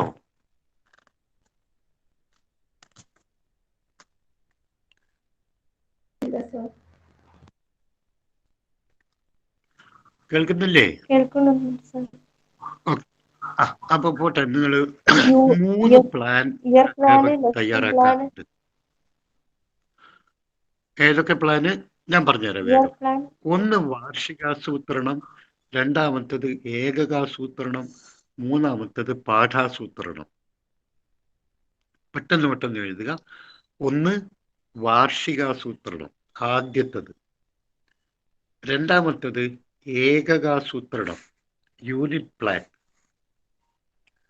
3ാമത്തത് പാഠാസൂത്രണം, lesson plan. So there are 3 plan. ഇനി ആർക്കും മറന്നു പോകരുത്. വാർഷികാസൂത്രണം, പിന്നെ ഏകകാസൂത്രണം, പിന്നെ പാഠാസൂത്രണം. വാർഷികാസൂത്രണം എന്ന് പറഞ്ഞാൽ 200 പ്രവൃത്തി ദിവസങ്ങളിൽ നിങ്ങളുടെ സിലബസ് എപ്രകാരം വിഭജിച്ച് പഠിപ്പിക്കും എന്നുള്ളതിനെ കുറിച്ചുള്ള ബ്രോഡായിട്ടുള്ള ഒരു അനാലിസിസ് ആണ്. അതായത് ഏകദേശം ബ്രോഡായിട്ട് അത്രയേ ഉള്ളൂ. സൂക്ഷ്മമായി എന്തൊക്കെ ചെയ്യണം എന്നല്ല അതിൽ സൂചിപ്പിക്കുക. സ്ഥൂലമായിട്ട് എത്ര പാഠഭാഗങ്ങൾ, അതിനെത്ര യൂണിറ്റുകളാക്കി തിരിക്കണം, ഓരോ യൂണിറ്റിലും എത്ര പാഠഭാഗങ്ങൾ ഉൾക്കൊള്ളിക്കണം എന്ന ഒരു സ്ഥൂലമായ വിവരണം മാത്രമേ വാർഷികാസൂത്രണത്തിലുള്ളൂ. പിന്നെ അതിന് താഴെയാണ് ഏകകാസൂത്രണം. മുഴുവൻ സിലബസിനെയും നമ്മളിപ്പോൾ 10 യൂണിറ്റായിട്ട് തിരിക്കുകയാണെങ്കിൽ, മുഴുവൻ സിലബസ് എന്ന് പറഞ്ഞാൽ ഒരു വിഷയത്തിൻ്റെയാണ്. ഇപ്പം മലയാളത്തിൽ ഒരു 20 ലെസൺ ഉണ്ടെങ്കിൽ നമ്മൾ അതിനെ 10 യൂണിറ്റുകൾ, 10 മാസം പഠിപ്പിക്കാനുള്ള 10 യൂണിറ്റുകളാക്കി തിരിക്കുന്നു. എന്നിട്ട് ഓരോ 2 വിഷയവും ഒരു യൂണിറ്റിൽ ഉൾപ്പെടുത്തുന്നു. അങ്ങനെ 20 വിഷയത്തെ 10 യൂണിറ്റിൽ ഏർപ്പെടുത്തുന്നു. ഇനി ഈ യൂണിറ്റിനെ നമ്മൾ ക്ലാസ്സുകളാക്കി, പീരീഡുകളാക്കി തിരിക്കും. അതായത് 45 മിനിറ്റ് നിങ്ങൾ ഇന്നത്തെ ക്ലാസ്സിൽ പഠിപ്പിക്കാൻ ഉദ്ദേശിക്കുന്നത് ഏത് പാഠഭാഗമാണ്, എന്തൊക്കെ ശേഷികളും നിലവാരങ്ങളും നൈപുണികളും ആണ് നിങ്ങൾ കുട്ടികളിൽ വളർത്താൻ ഉദ്ദേശിക്കുന്നത്, കുട്ടികളുടെ മൂല്യങ്ങളും മനോഭാവങ്ങളും എങ്ങനെയാണ്, എന്തൊക്കെ മൂല്യങ്ങളും എന്തൊക്കെ മനോഭാവങ്ങളുമാണ് ഈ കവിത പഠിപ്പിക്കുന്നതിൽ കൂടി നിങ്ങൾ കുട്ടികളിൽ വളർത്താൻ ഉദ്ദേശിക്കുന്നത്. ഓക്കെ, ഇതൊക്കെ പഠിച്ചതിന് ശേഷം കുട്ടികൾ പ്രതിഫലനമായിട്ടുള്ള ചിന്താക്രമങ്ങൾ എങ്ങനെ വളർത്തിയെടുത്തു, അതായത് പഠിപ്പിച്ചതിന് ശേഷം കുട്ടിക്ക് എന്ത് മനസ്സിലായി, കഴിവ് നേടി, അതായത് സമാനമായ മറ്റു കവിതകൾ വായിച്ച് ആസ്വാദനക്കുറിപ്പ് തയ്യാറാക്കാൻ കുട്ടി പ്രാപ്തരായി. അതാണ് അവസാനത്തെ പ്രതിഫലന ക്രമം. അപ്പോൾ നിങ്ങളോട് പരീക്ഷയ്ക്ക് എപ്പോഴും ചോദിക്കും, ഇന്റർവ്യൂവിന്, ഒരു ടീച്ചിങ് മാനുവൽ തയ്യാറാക്കുമ്പോൾ ശ്രദ്ധിക്കേണ്ടത് എന്തൊക്കെയാണ്, ടീച്ചിങ് മാനുവലിൽ എന്തൊക്കെ ഉൾപ്പെടുത്തണം, അതിനു മുമ്പ് നിങ്ങൾ ആസൂത്രണത്തെ കുറിച്ച് അറിയണം. അതാ ഞാൻ പറഞ്ഞ 3 ആസൂത്രണം. 1 വാർഷികാസൂത്രണം, 2ാമത്തത് യൂണിറ്റ് ആസൂത്രണം, ഏകകാസൂത്രണം, 3ാമത്തത് പാഠാസൂത്രണം. ഈ പാഠാസൂത്രണമാണ് യഥാർത്ഥ ആസൂത്രണം. അതാണ് ക്ലാസ്സിൽ നടക്കുന്നത്. ഇപ്പോൾ എന്തൊക്കെ നിങ്ങൾ പാഠാസൂത്രണം തയ്യാറാക്കുമ്പോൾ എഴുതണം എന്ന് വേണമെങ്കിൽ ചോദിക്കും. അപ്പം നിങ്ങൾ, അതായത് ഒരു ടീച്ചിങ് മാനുവലിൽ ഉൾപ്പെടുത്തേണ്ട വിവരങ്ങൾ എന്തൊക്കെയാണ് എന്ന് വെച്ചാൽ പെട്ടെന്ന് പറഞ്ഞുതരാം, ഓർമ്മയിൽ വെക്കുക. ആദ്യം പ്ലാൻ തയ്യാറാക്കുമ്പോൾ സ്കൂളിൻ്റെ പേര്, പ്രധാനാധ്യാപകൻ്റെ പേര്, ഈ വിഷയം എടുക്കുന്ന അധ്യാപകൻ്റെ പേര്. പ്രധാനാധ്യാപകൻ്റെ പേര് സെയിമാണ്, അതൊക്കെ നിങ്ങൾക്കറിയാം. ഓരോ അധ്യാപകരും എടുക്കുമ്പോൾ അജിമോൾ ആ ക്ലാസ് എടുക്കുന്നെങ്കിൽ അധ്യാപികയുടെ പേര് അജിമോൾ എന്ന് അവിടെ എഴുതണം. ഓക്കെ, ഇന്നെടുക്കുന്ന പാഠഭാഗത്തിൻ്റെ പേര്, ഓക്കെ, മലയാളം. അതിൽ ഇന്ന് പഠിപ്പിക്കുന്ന വിഷയം, ഇന്ന് പഠിപ്പിക്കുന്ന ഏതെങ്കിലും ഒരു കവിത, ആ കവിതയുടെ പേര്. ഓക്കെ, ഏതാണ് ക്ലാസ്, 7ാം ക്ലാസ് ബി. ഓക്കെ, എത്ര കുട്ടികൾ, 40 കുട്ടികൾ, സമയം 45 മിനിറ്റ്, ഒരു പീരീഡിൻ്റെ സമയം 45 മിനിറ്റ്. ഓക്കെ, ഇനി അടിവരയിടുക. എന്നിട്ട് പ്രക്രിയ എന്താണ് നിങ്ങൾ ചെയ്യാൻ വേണ്ടി പോകുന്നത്, എന്താണ് നിങ്ങളുടെ ഈ പ്രക്രിയയിൽ കൂടിയുള്ള ഉദ്ദേശങ്ങൾ. അപ്പോൾ ഒരു നടുക്ക് ഒരു വരയിട്ടിട്ട് ഇടത് ഭാഗത്ത് പ്രക്രിയ, വലത് ഭാഗത്ത് ഉദ്ദേശങ്ങൾ. ഓക്കെ. പ്രക്രിയയിൽ നിങ്ങൾ പറയുന്നത്, നിങ്ങൾ ഈ പാഠഭാഗം കുട്ടി ആദ്യം അവതരിപ്പിച്ച് കേൾപ്പിച്ചു കൊടുത്തു. അപ്പോൾ നിങ്ങളിൽ കുട്ടികൾ എന്ത് ഉദ്ദേശങ്ങളാണ് കുട്ടികളിൽ വളർത്തിയെടുക്കാൻ ലക്ഷ്യമിട്ടിരിക്കുന്നത്. ഇത് പറയുമ്പോൾ നിങ്ങൾക്ക് ബെഞ്ചമിൻ ബ്ലൂമിൻ്റെ ബോധന ഉദ്ദേശങ്ങളുടെ വർഗീകരണ പട്ടിക മനസ്സിലാക്കണം. കേട്ടിട്ടുണ്ടാവുമല്ലോ ബോധനോദ്ദേശങ്ങളുടെ വർഗീകരണ പട്ടിക. ടാക്സോണമി ഓഫ് എഡ്യൂക്കേഷണൽ ഒബ്ജക്റ്റീവ്സ് കേട്ടിട്ടുണ്ടോ? കേട്ടിട്ടുണ്ട്, ശരിയാണ്, എല്ലാവരും കേട്ടിട്ടുണ്ടാവും. ഇനി എന്താണ് ഈ ടാക്സോണമി ഓഫ് എഡ്യൂക്കേഷണൽ ഒബ്ജക്റ്റീവ്സ് അറിയോ? ഇനി പറയാം. ചിലപ്പോൾ പരീക്ഷ ഇന്റർവ്യൂവിന് ചോദിക്കുന്നത് അങ്ങനെയാണ്. ബ്ലൂമിന്റെ ടാക്സോണമിയെ കുറിച്ച് കേട്ടിരിക്കുമല്ലോ, കേട്ടിട്ടുണ്ട്. എന്താണ് ബ്ലൂമിന്റെ ടാക്സോണമി കൊണ്ട് ഉദ്ദേശിക്കുന്നത്? ഇങ്ങനെ ചോദിച്ചാലോ? അപ്പൊ നിങ്ങൾക്ക് കുറെ കാര്യങ്ങൾ അറിയണം. എന്തൊക്കെ കാര്യങ്ങൾ അറിയേണ്ടത് അത് ഞാൻ ഇനി പറഞ്ഞു തരുന്നു. അതായത് 1950, 51, 52 അങ്ങനെയുള്ള സമയത്ത് അമേരിക്കയിലെ ചിക്കാഗോ യൂണിവേഴ്സിറ്റിയിലെ വിദ്യാഭ്യാസത്തിൻ്റെ പ്രൊഫസറായിരുന്നു ബെഞ്ചമിൻ ബ്ലൂം. അദ്ദേഹം ലോകത്തുള്ള എല്ലാ വിദ്യാഭ്യാസ ചിന്തകരെയും പങ്കെടുപ്പിച്ചുകൊണ്ട് ചിക്കാഗോ യൂണിവേഴ്സിറ്റിയിൽ ഒരു വിദ്യാഭ്യാസ സെമിനാർ നടത്തുകയുണ്ടായി. ആ സെമിനാറിൽ കുറേ പേപ്പറുകൾ അവതരിപ്പിച്ചു, ചർച്ചയുണ്ടായി. വിഷയം ഇതായിരുന്നു: വിദ്യാഭ്യാസത്തിൻ്റെ ബോധനത്തിൻ്റെ ലക്ഷ്യങ്ങൾ എന്തായിരിക്കണം, ഓരോ തലം എന്തായിരിക്കണം, ഓരോ തലം പിന്നിടുമ്പോഴും കുട്ടി നേടിയിരിക്കേണ്ട ശേഷിയും നൈപുണ്യവും എന്തായിരിക്കണം. ഇതാണ് അവരുടെ ചർച്ചാ വിഷയം. എന്തായിരുന്നു സെമിനാറിൻ്റെ വിഷയം? വിദ്യാഭ്യാസത്തിൽ ക്ലാസ്സിൽ, വിദ്യാഭ്യാസം എന്ന് പറഞ്ഞാൽ വലിയ ബ്രോഡായിട്ടുള്ളതല്ല, ക്ലാസ്സിൽ ബോധനത്തിൻ്റെ ലക്ഷ്യം എന്തായിരിക്കണം, ബോധന ഉദ്ദേശങ്ങളെ എങ്ങനെ വർഗീകരിക്കാം, ഓരോ ബോധന തലം പിന്നിടുമ്പോഴും കുട്ടികൾ എന്ത് ശേഷികൾ, എന്ത് നൈപുണികൾ നേടിയിരിക്കണം എന്ന് കൃത്യമായി അളന്ന് തിട്ടപ്പെടുത്തി പറയുന്നുണ്ട് ബ്ലൂം. ഇതാണ് ലോകത്തെല്ലാ സ്ഥലത്തും ക്ലാസ് മുറിയിൽ പാലിക്കുന്നത്. ഇന്ത്യയിലും ലോകത്തിലെ എല്ലാ രാജ്യങ്ങളും ക്ലാസ് മുറിയിലെ ബോധനത്തിൻ്റെ ഉദ്ദേശ ലക്ഷ്യങ്ങൾ നിർവചിച്ചിരിക്കുന്നത് ബ്ലൂമിൻ്റെ ടാക്സോണമി വെച്ചിട്ടാണ്. സോ ബ്ലൂമിൻ്റെ ടാക്സോണമി എന്ന് പറഞ്ഞാൽ വളരെ സയൻറ്റിഫിക് ആണ്. ഇത് ബ്ലൂം മാത്രമല്ല, ബ്ലൂമിൻ്റെ കൂടെ കുറേ പേരുണ്ടായിരുന്നു.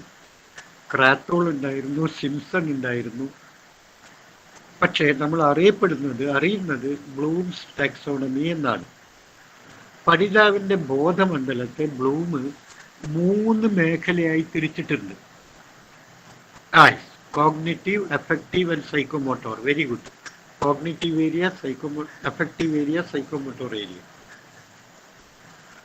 ഐസക് ന്യൂട്ടൻ കവിയാണ്, ശാസ്ത്രജ്ഞനാണ്. ടാഗോർ കവിയാണ്. പി.ടി. ഉഷ ഓട്ടക്കാരിയാണ്. എങ്ങനെയായി എന്ന് വെച്ചാൽ ടാഗോറിൻ്റെ ഭൗതിക മണ്ഡലമാണ് പ്രൊജക്റ്റ് ചെയ്തിരിക്കുന്നത്. ഐസക് ന്യൂട്ടൻ്റെ ടാഗോറിൻ്റെ വൈകാരിക മേഖലയാണ്. പി.ടി. ഉഷയുടെ ചാലക മേഖലയാണ്, മനഃചാലക മേഖലയാണ്, സൈക്കോമോട്ടോർ ഏരിയ ആണ്. അപ്പം അതുകൊണ്ടാണ് 3 ഡിഫറൻ്റ് ആയത്. അപ്പോൾ നമ്മുടെ ബ്ലൂം പറയുന്നത് 3 മേഖലകളുണ്ട്. ഒന്ന് കോഗ്നിറ്റീവ് ഏരിയ, മറ്റൊന്ന് അഫക്റ്റീവ് ഏരിയ, മറ്റൊന്ന് സൈക്കോമോട്ടോർ ഏരിയ. സൈക്കോമോട്ടോർ ഏരിയ പറഞ്ഞ ചാലകമായിട്ടുള്ള കഴിവുകളാണ് ശരീരത്തിൻ്റെ, കായികവും ചലനപരവുമായ സ്കില്ലുകൾ. അതെന്തുവാ? ഓടുക, ചാടുക, നീന്തുക, ടൈപ്പ് ചെയ്യുക, അതുപോലെ തന്നെ സ്കേറ്റിംഗ് നടത്തുക, ആയുധാഭ്യാസങ്ങൾ, കളരിപ്പയറ്റ്, ആയോധന കല, സ്പോർട്സ്, അത്ലറ്റിക്സ്, ജമ്പിങ്, ഡൈവിങ്, ഇതൊക്കെ എന്ത് തരം ശേഷികളാണ്? സൈക്കോമോട്ടോർ സ്കില്ലുകളാണ്. അപ്പോൾ ഒരു പഠിതാവിൻ്റെ ഈ 3 മേഖലയും സമഗ്രമായി വികസിക്കണം. കോഗ്നിറ്റീവ് ഏരിയയും അഫക്റ്റീവ് ഏരിയയും സൈക്കോമോട്ടോർ ഏരിയയും. അതുകൊണ്ടാണ് നമ്മുടെ പാഠഭാഗങ്ങളിൽ നമ്മൾ കോഗ്നിറ്റീവ് ഏരിയയുടെ വികാസത്തിന് പ്രയോജിക്കുന്ന കണക്ക്, സയൻസ് പോലുള്ള വിഷയങ്ങൾ, അഫക്റ്റീവ് ഏരിയയുടെ വികാസത്തിന് സഹായിക്കുന്ന കല, ഹ്യൂമാനിറ്റീസ്, ഭാഷ, സംസ്കാരം തുടങ്ങിയ വിഷയങ്ങളും, സംഗീതം ഒക്കെ. പിന്നെയോ കായിക മേഖലയുടെ വളർച്ചയ്ക്ക്, സൈക്കോമോട്ടോർ ഏരിയയുടെ വളർച്ചയ്ക്ക് സഹായിക്കുന്ന sports, arts, SUPW socially useful productive works, പിന്നെ ക്രാഫ്റ്റ്, മാസ് ഫിസിക്കൽ ട്രെയിനിങ്, ഇതൊക്കെയാണ് പുതിയ പേരുകൾ. പണ്ടൊക്കെ ഞാനൊക്കെ പഠിക്കുന്ന സമയത്ത് ഡ്രിൽ എന്ന് ആണ് പറഞ്ഞത്. ഇപ്പം അതിന് പറയുന്നത് MPT, മാസ് ഫിസിക്കൽ ട്രെയിനിങ്. ഞാൻ പഠിക്കുന്ന സമയത്ത് ക്രാഫ്റ്റ് ആയിരുന്നു, കൈവേലിയായിരുന്നു. ഇപ്പം അതിൻ്റെ പേര് സോഷ്യലി യൂസ്ഫുൾ പ്രൊഡക്റ്റീവ് വർക്ക്സ് ആണ്. ഓക്കെ, അപ്പം ഇതൊക്കെ നമ്മുടെ പാഠഭാഗത്തിൽ ഉൾപ്പെടുത്താൻ കാരണം എന്താണ്? നമ്മുടെ പഠിതാവിൻ്റെ 3 മേഖലയും ഡെവലപ്പ് ചെയ്യണം. കോഗ്നിറ്റീവ് ഏരിയയും വേണം, അഫക്റ്റീവ് ഏരിയയും വേണം, സൈക്കോമോട്ടോർ ഏരിയയും ഡെവലപ്പ് ചെയ്യണം. അപ്പം ഈ ഓരോ മേഖലയിലും ബ്ലൂം ഓരോ ശേഷി നിലവാരം ഫിക്സ് ചെയ്തിട്ടുണ്ട്. ആ ശേഷി നിലവാരം കടക്കുമ്പോൾ, ബോധന നിലവാരം കടക്കുമ്പോൾ നമ്മൾ ഏതൊക്കെ നൈപുണികൾ ആർജിച്ചിരിക്കണം എന്നും പറയുന്നുണ്ട്. ഈ നൈപുണികളാണ് നമ്മൾ പാഠാസൂത്രണത്തിൽ കാണിക്കേണ്ടത്, വ്യക്തമാക്കേണ്ടത്. ഇപ്പോൾ ഉദാഹരണത്തിന് നമ്മൾ പഠിപ്പിക്കുന്നത് മലയാളം. ഇന്നത്തെ പാഠഭാഗം നമ്മൾ പറയുന്നത് ഉദാഹരണത്തിന് കുമാരനാശാന്റെ കരുണ. അതിനകത്തെ ആദ്യത്തെ 8 വരി ഇതാണ് പഠിപ്പിക്കേണ്ടത്. അങ്ങനെയാണെങ്കിൽ നിങ്ങളുടെ പ്രക്രിയ എന്തായിരിക്കും? ആശാനെ കുറിച്ചുള്ള ചെറു വിവരണം, ഒടുവിൽ കവിത ചൊല്ലി കേൾപ്പിച്ചു കൊടുക്കുന്നു. അതാണ് പ്രക്രിയ, പ്രോസസ്സ്. അതിൽ കൂടി കുട്ടികൾക്കുണ്ടാവുന്ന ബോധം, ശേഷി എന്താണ്? കുമാരനാശാനെ കുറിച്ചുള്ള, കേരളത്തിൻ്റെ നവോത്ഥാന കവിയെക്കുറിച്ചുള്ള അറിവും, പിന്നെയോ കവിതയെക്കുറിച്ചുള്ള പ്രാഥമിക കേൾക്കലും. ആസ്വാദനം എത്തിയിട്ടില്ല കേട്ടോ, ആസ്വാദനം അവസാനത്തെയാണ്. അപ്പം ഈ നിങ്ങൾ കുമാരനാശാനെ കുറിച്ച് പറഞ്ഞു കൊടുത്തു, കുമാരനാശാന്റെ കരുണയെ കുറിച്ച് പറഞ്ഞു, അല്ലെങ്കിൽ ONV കുറുപ്പിനെ കുറിച്ച് പറഞ്ഞു, ONV കുറുപ്പിന്റെ ഉപ്പ് എന്ന കവിതയെക്കുറിച്ച് പറഞ്ഞു, അല്ലെങ്കിൽ സ്വാതന്ത്ര്യ സമരത്തെക്കുറിച്ച് പറഞ്ഞു, അതിൽ ഗാന്ധിജിയുടെ ചമ്പാരൻ സത്യാഗ്രഹത്തെക്കുറിച്ച് പറഞ്ഞു. അപ്പൊ കുട്ടിക്ക് സ്വാതന്ത്ര്യ സമരത്തെക്കുറിച്ചുള്ള ഏകദേശ ബോധവും അതിൽ ഗാന്ധിജിയുടെ ചമ്പാരൻ സത്യാഗ്രഹത്തെക്കുറിച്ചുള്ള അറിവും ലഭിച്ചു. അപ്പോൾ ബ്ലൂം എന്താ പറഞ്ഞത്? ബ്ലൂം കോഗ്നിറ്റീവ് ഏരിയയുടെ സ്റ്റെപ്പിൽ 6 തലങ്ങളുണ്ട്. 6 തലങ്ങൾ. ഏറ്റവും ആദ്യത്തെ തലം അറിവ്, നോളജ്. രണ്ടാമത്തത് കോംപ്രിഹെൻഷൻ, ഗ്രഹണം. മൂന്നാമത്തത് അപ്ലിക്കേഷൻ, പ്രയോഗം. നാലാമത്തത് അനാലിസിസ്, വിശകലനം. അഞ്ചാമത്തത് സംശ്ലേഷണം, സിന്തസിസ്. ആറാമത്തത് വിലയിരുത്തൽ അഥവാ ഇവാലുവേഷൻ. അപ്പോൾ ബോധനോദ്ദേശങ്ങളുടെ വർഗീകരണ പട്ടിക പ്രകാരം ബെഞ്ചമിൻ ബ്ലൂമിന്റെ അഭിപ്രായത്തിൽ കോഗ്നിറ്റീവ് ഏരിയയുടെ 6 വികസന തലങ്ങളാണ്, 6 വികാസ തലങ്ങളാണ്. ഞാൻ ഈ പറഞ്ഞതുപോലെ പറയൂ. അറിവ്, ഗ്രഹണം, പ്രയോഗം, വിശകലനം, സംശ്ലേഷണം, വിലയിരുത്തൽ. ഞാൻ ഇംഗ്ലീഷ് പറയാം. Knowledge, comprehension, application, analysis, synthesis and evaluation. അപ്പൊ ഇവാലുവേഷനാണ് ഏറ്റവും വലിയ തലം. ഇനി നിങ്ങൾ ചോദ്യം ചോദിക്കുമ്പോൾ ഞാനൊരു ചോദ്യം കൊണ്ട് ചോദിക്കാം. എൻ്റെ ചോദ്യം കൊണ്ട് ഞാൻ നിങ്ങളുടെ എന്ത് ശേഷി നിലവാരമാണ് അളക്കുന്നത് എന്ന് നിങ്ങൾ എന്നോട് പറയണം. ചോദ്യത്തിന് ഉത്തരവൊന്നും പറയണ്ട കേട്ടോ. ഓക്കെ. ഏറ്റവും കൂടുതൽ ദൈർഘ്യമുള്ള പകൽ ഏത് ദിവസമാണ്?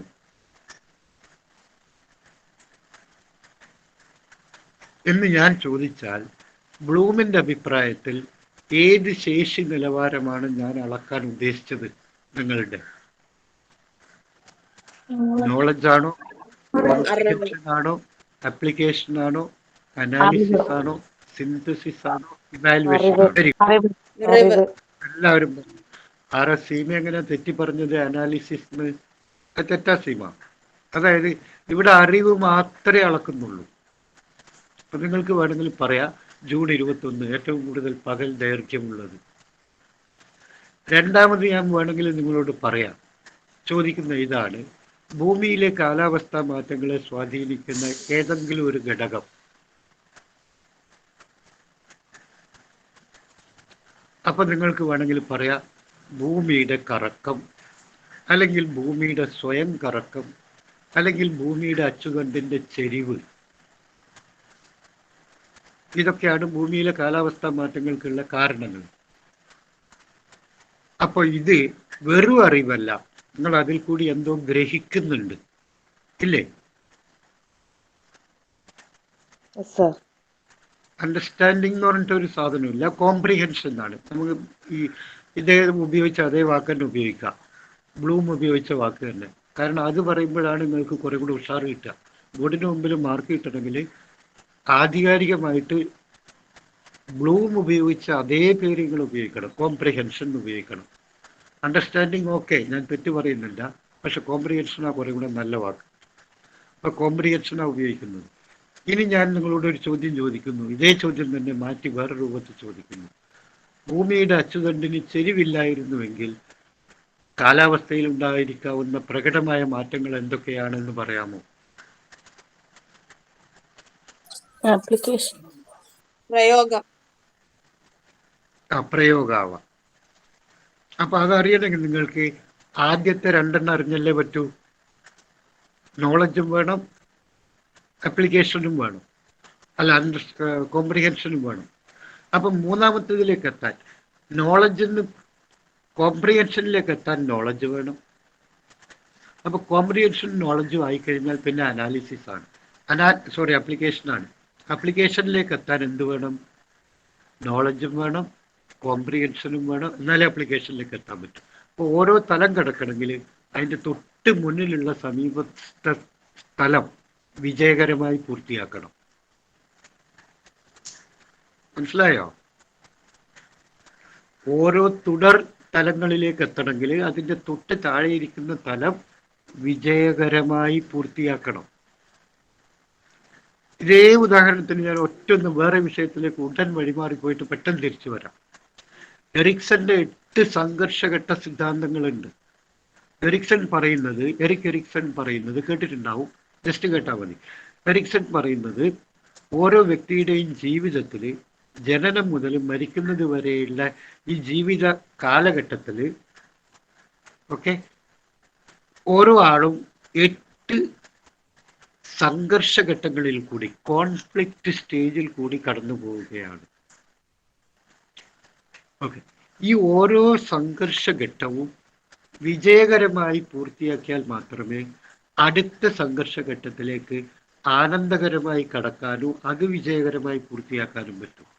അങ്ങനെ ഓരോ 8 ഘട്ടവും തുടർച്ചയായി നിങ്ങൾ ഓവർകം ചെയ്താൽ മാത്രമേ, സന്തോഷകരമായി ഓവർകം ചെയ്താൽ മാത്രമേ ആനന്ദകരമായ ഒരു ജീവിത കാലഘട്ടം സ്റ്റേജ് നിങ്ങൾക്ക് പൂർത്തിയാക്കാൻ വേണ്ടി പറ്റും. അതായത് 1ാം ക്ലാസ്സിൽ ഒരു ചെറിയ കുട്ടിയുടെ, 1 വയസ്സുള്ള കുട്ടിയുടെ, ആ കുട്ടി ഒരു സംഘർഷഘട്ടത്തിൽ കൂടിയാണ് കടന്നു പോകുന്നത്. ആ കുട്ടിയും കടന്നു പോകുന്ന സംഘർഷഘട്ടത്തിൽ കൂടിയാണ്. എന്താണ് സംഘർഷഘട്ടം? കുട്ടിയുടെ വിശ്വാസവും അവിശ്വാസവും തമ്മിലുള്ള ഒരു സംഘർഷഘട്ടമാണ്. അതായത് കുട്ടിക്ക് അമ്മയാണ് കുട്ടിയുടെ ലോകം. അപ്പൊ കുട്ടിക്ക് എന്തുണ്ട്? ഞാൻ കരഞ്ഞാൽ അമ്മ എന്നെ വന്ന് എടുക്കും, ഞാൻ കരഞ്ഞാൽ അമ്മ പാൽ തരും. അങ്ങനത്തെ പാട്ടുണ്ടായത് അതുകൊണ്ടാണ്. ഞാൻ കരഞ്ഞാൽ അമ്മ എന്നെ എടുക്കും, അമ്മ എനിക്ക് പാൽ തരും. അപ്പൊ നമുക്ക് എന്ത് മനസ്സിലായി? കുട്ടി കരയുമ്പോൾ അമ്മ പാൽ കൊടുത്തു കഴിഞ്ഞാൽ നമുക്ക് മനസ്സിലായി എന്താ ഇടയ്ക്ക് ഇങ്ങനെ ആവുന്നത്. അപ്പൊ കുട്ടിക്ക് അമ്മയിൽ ഒരു വിശ്വാസമുണ്ട്. ആ വിശ്വാസത്തെ ഇല്ലാതാക്കുന്ന ഒരു ഓപ്പോസിറ്റ് സൈഡ് ഉണ്ട്, അതാണ് അവിശ്വാസം. കുട്ടി കരയുമ്പോൾ അമ്മ കുട്ടിയെ എടുത്താൽ എന്തായി? കുട്ടിക്ക് വിശ്വാസം എന്ന നല്ല കാര്യത്തിലേക്ക് കുട്ടി മാറി, അവിശ്വാസത്തെ കുട്ടി ഓവർകം ചെയ്തു. അപ്പൊ വിശ്വാസവും അവിശ്വാസവും തമ്മിലുള്ള ഒരു സംഘർഷം നടക്കുകയാണ്. അതിലെ അവിശ്വാസത്തെ പിന്തള്ളിക്കൊണ്ട് വിശ്വാസത്തിലേക്ക് നമുക്ക് പോകാൻ പറ്റണം. അപ്പോൾ കുട്ടി കരഞ്ഞു, അമ്മ വന്ന് കുട്ടിയെ എടുത്ത് താലോലിച്ചു, കുട്ടിക്ക് പാലൊക്കെ കൊടുത്തു, 2 ഉമ്മയൊക്കെ കൊടുത്തു, കുട്ടി ഹാപ്പിയായി. ദാറ്റ് മീൻസ് അവിശ്വാസം എന്ന സംഘർഷഘട്ടം കുട്ടി വിജയകരമായി പൂർത്തിയാക്കി. ഇനി 2ാം ഘട്ടത്തിലേക്ക് കുട്ടി പോകും. അവിടെയും വിജയകരമായി പൂർത്തിയാക്കുമ്പോഴാണ് 3ാം ഘട്ടത്തിലേക്ക് പോവുക. അപ്പോൾ ഓരോ സബ്സിക്വന്റ് സ്റ്റേജ് പൂർത്തിയാക്കാനും അതിൻ്റെ തൊട്ട് മുന്നിലുള്ള സ്റ്റേജ് വിജയകരമായി പൂർത്തിയാക്കണം. ഇത് ഞാൻ പറഞ്ഞത് എനിക്ക് വെറുതെ ഓർമ്മ വന്നപ്പോൾ പറഞ്ഞാണ്. ഇത് തന്നെയാണ് ബ്ലൂം പറയുന്നത്. ഓരോ ശേഷി നിലവാരവും ആർജിക്കണമെങ്കിൽ അതിന് തൊട്ട് മുമ്പുള്ള ശേഷി നിലവാരം അറിഞ്ഞേ പറ്റൂ. ഓക്കെ, അപ്പൊ എന്താണ്? അപ്പോൾ നോളജ് ഉണ്ടെങ്കിൽ മാത്രമേ കോംപ്രിഹെൻഷനിലേക്ക് പോകാൻ പറ്റൂ. കോംപ്രിഹെൻഷൻ ഉണ്ടെങ്കിൽ മാത്രമേ പ്രയോഗത്തിലേക്ക് പോകേണ്ടി പറ്റും.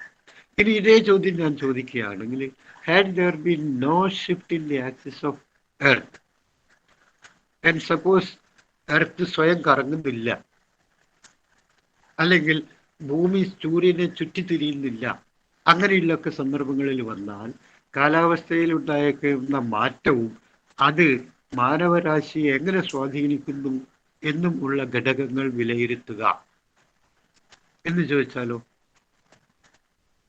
അത് ഏത് ഏറ്റവും ടോപ്പിലെ എത്തിയത് ഇവാലുവേഷനായി? അതെ, അനാലിസിസും വിശകലനവും സംശ്ലേഷണവും ഒക്കെ ചെയ്താലല്ലേ വിലയിരുത്താൻ പറ്റൂ. അതെ, അപ്പോ ഓരോ ചോദ്യത്തിലും ഓരോ ലക്ഷ്യങ്ങളുണ്ട്, ഓരോ തലമുണ്ട്. ആ ഓരോ തലവും പൂർത്തിയാക്കുമ്പോൾ നേടിയെടുക്കേണ്ട ശേഷികൾ, നൈപുണികൾ ഉണ്ട്. അതാണ് നമ്മളിപ്പോൾ മനസ്സിലാക്കിയത്.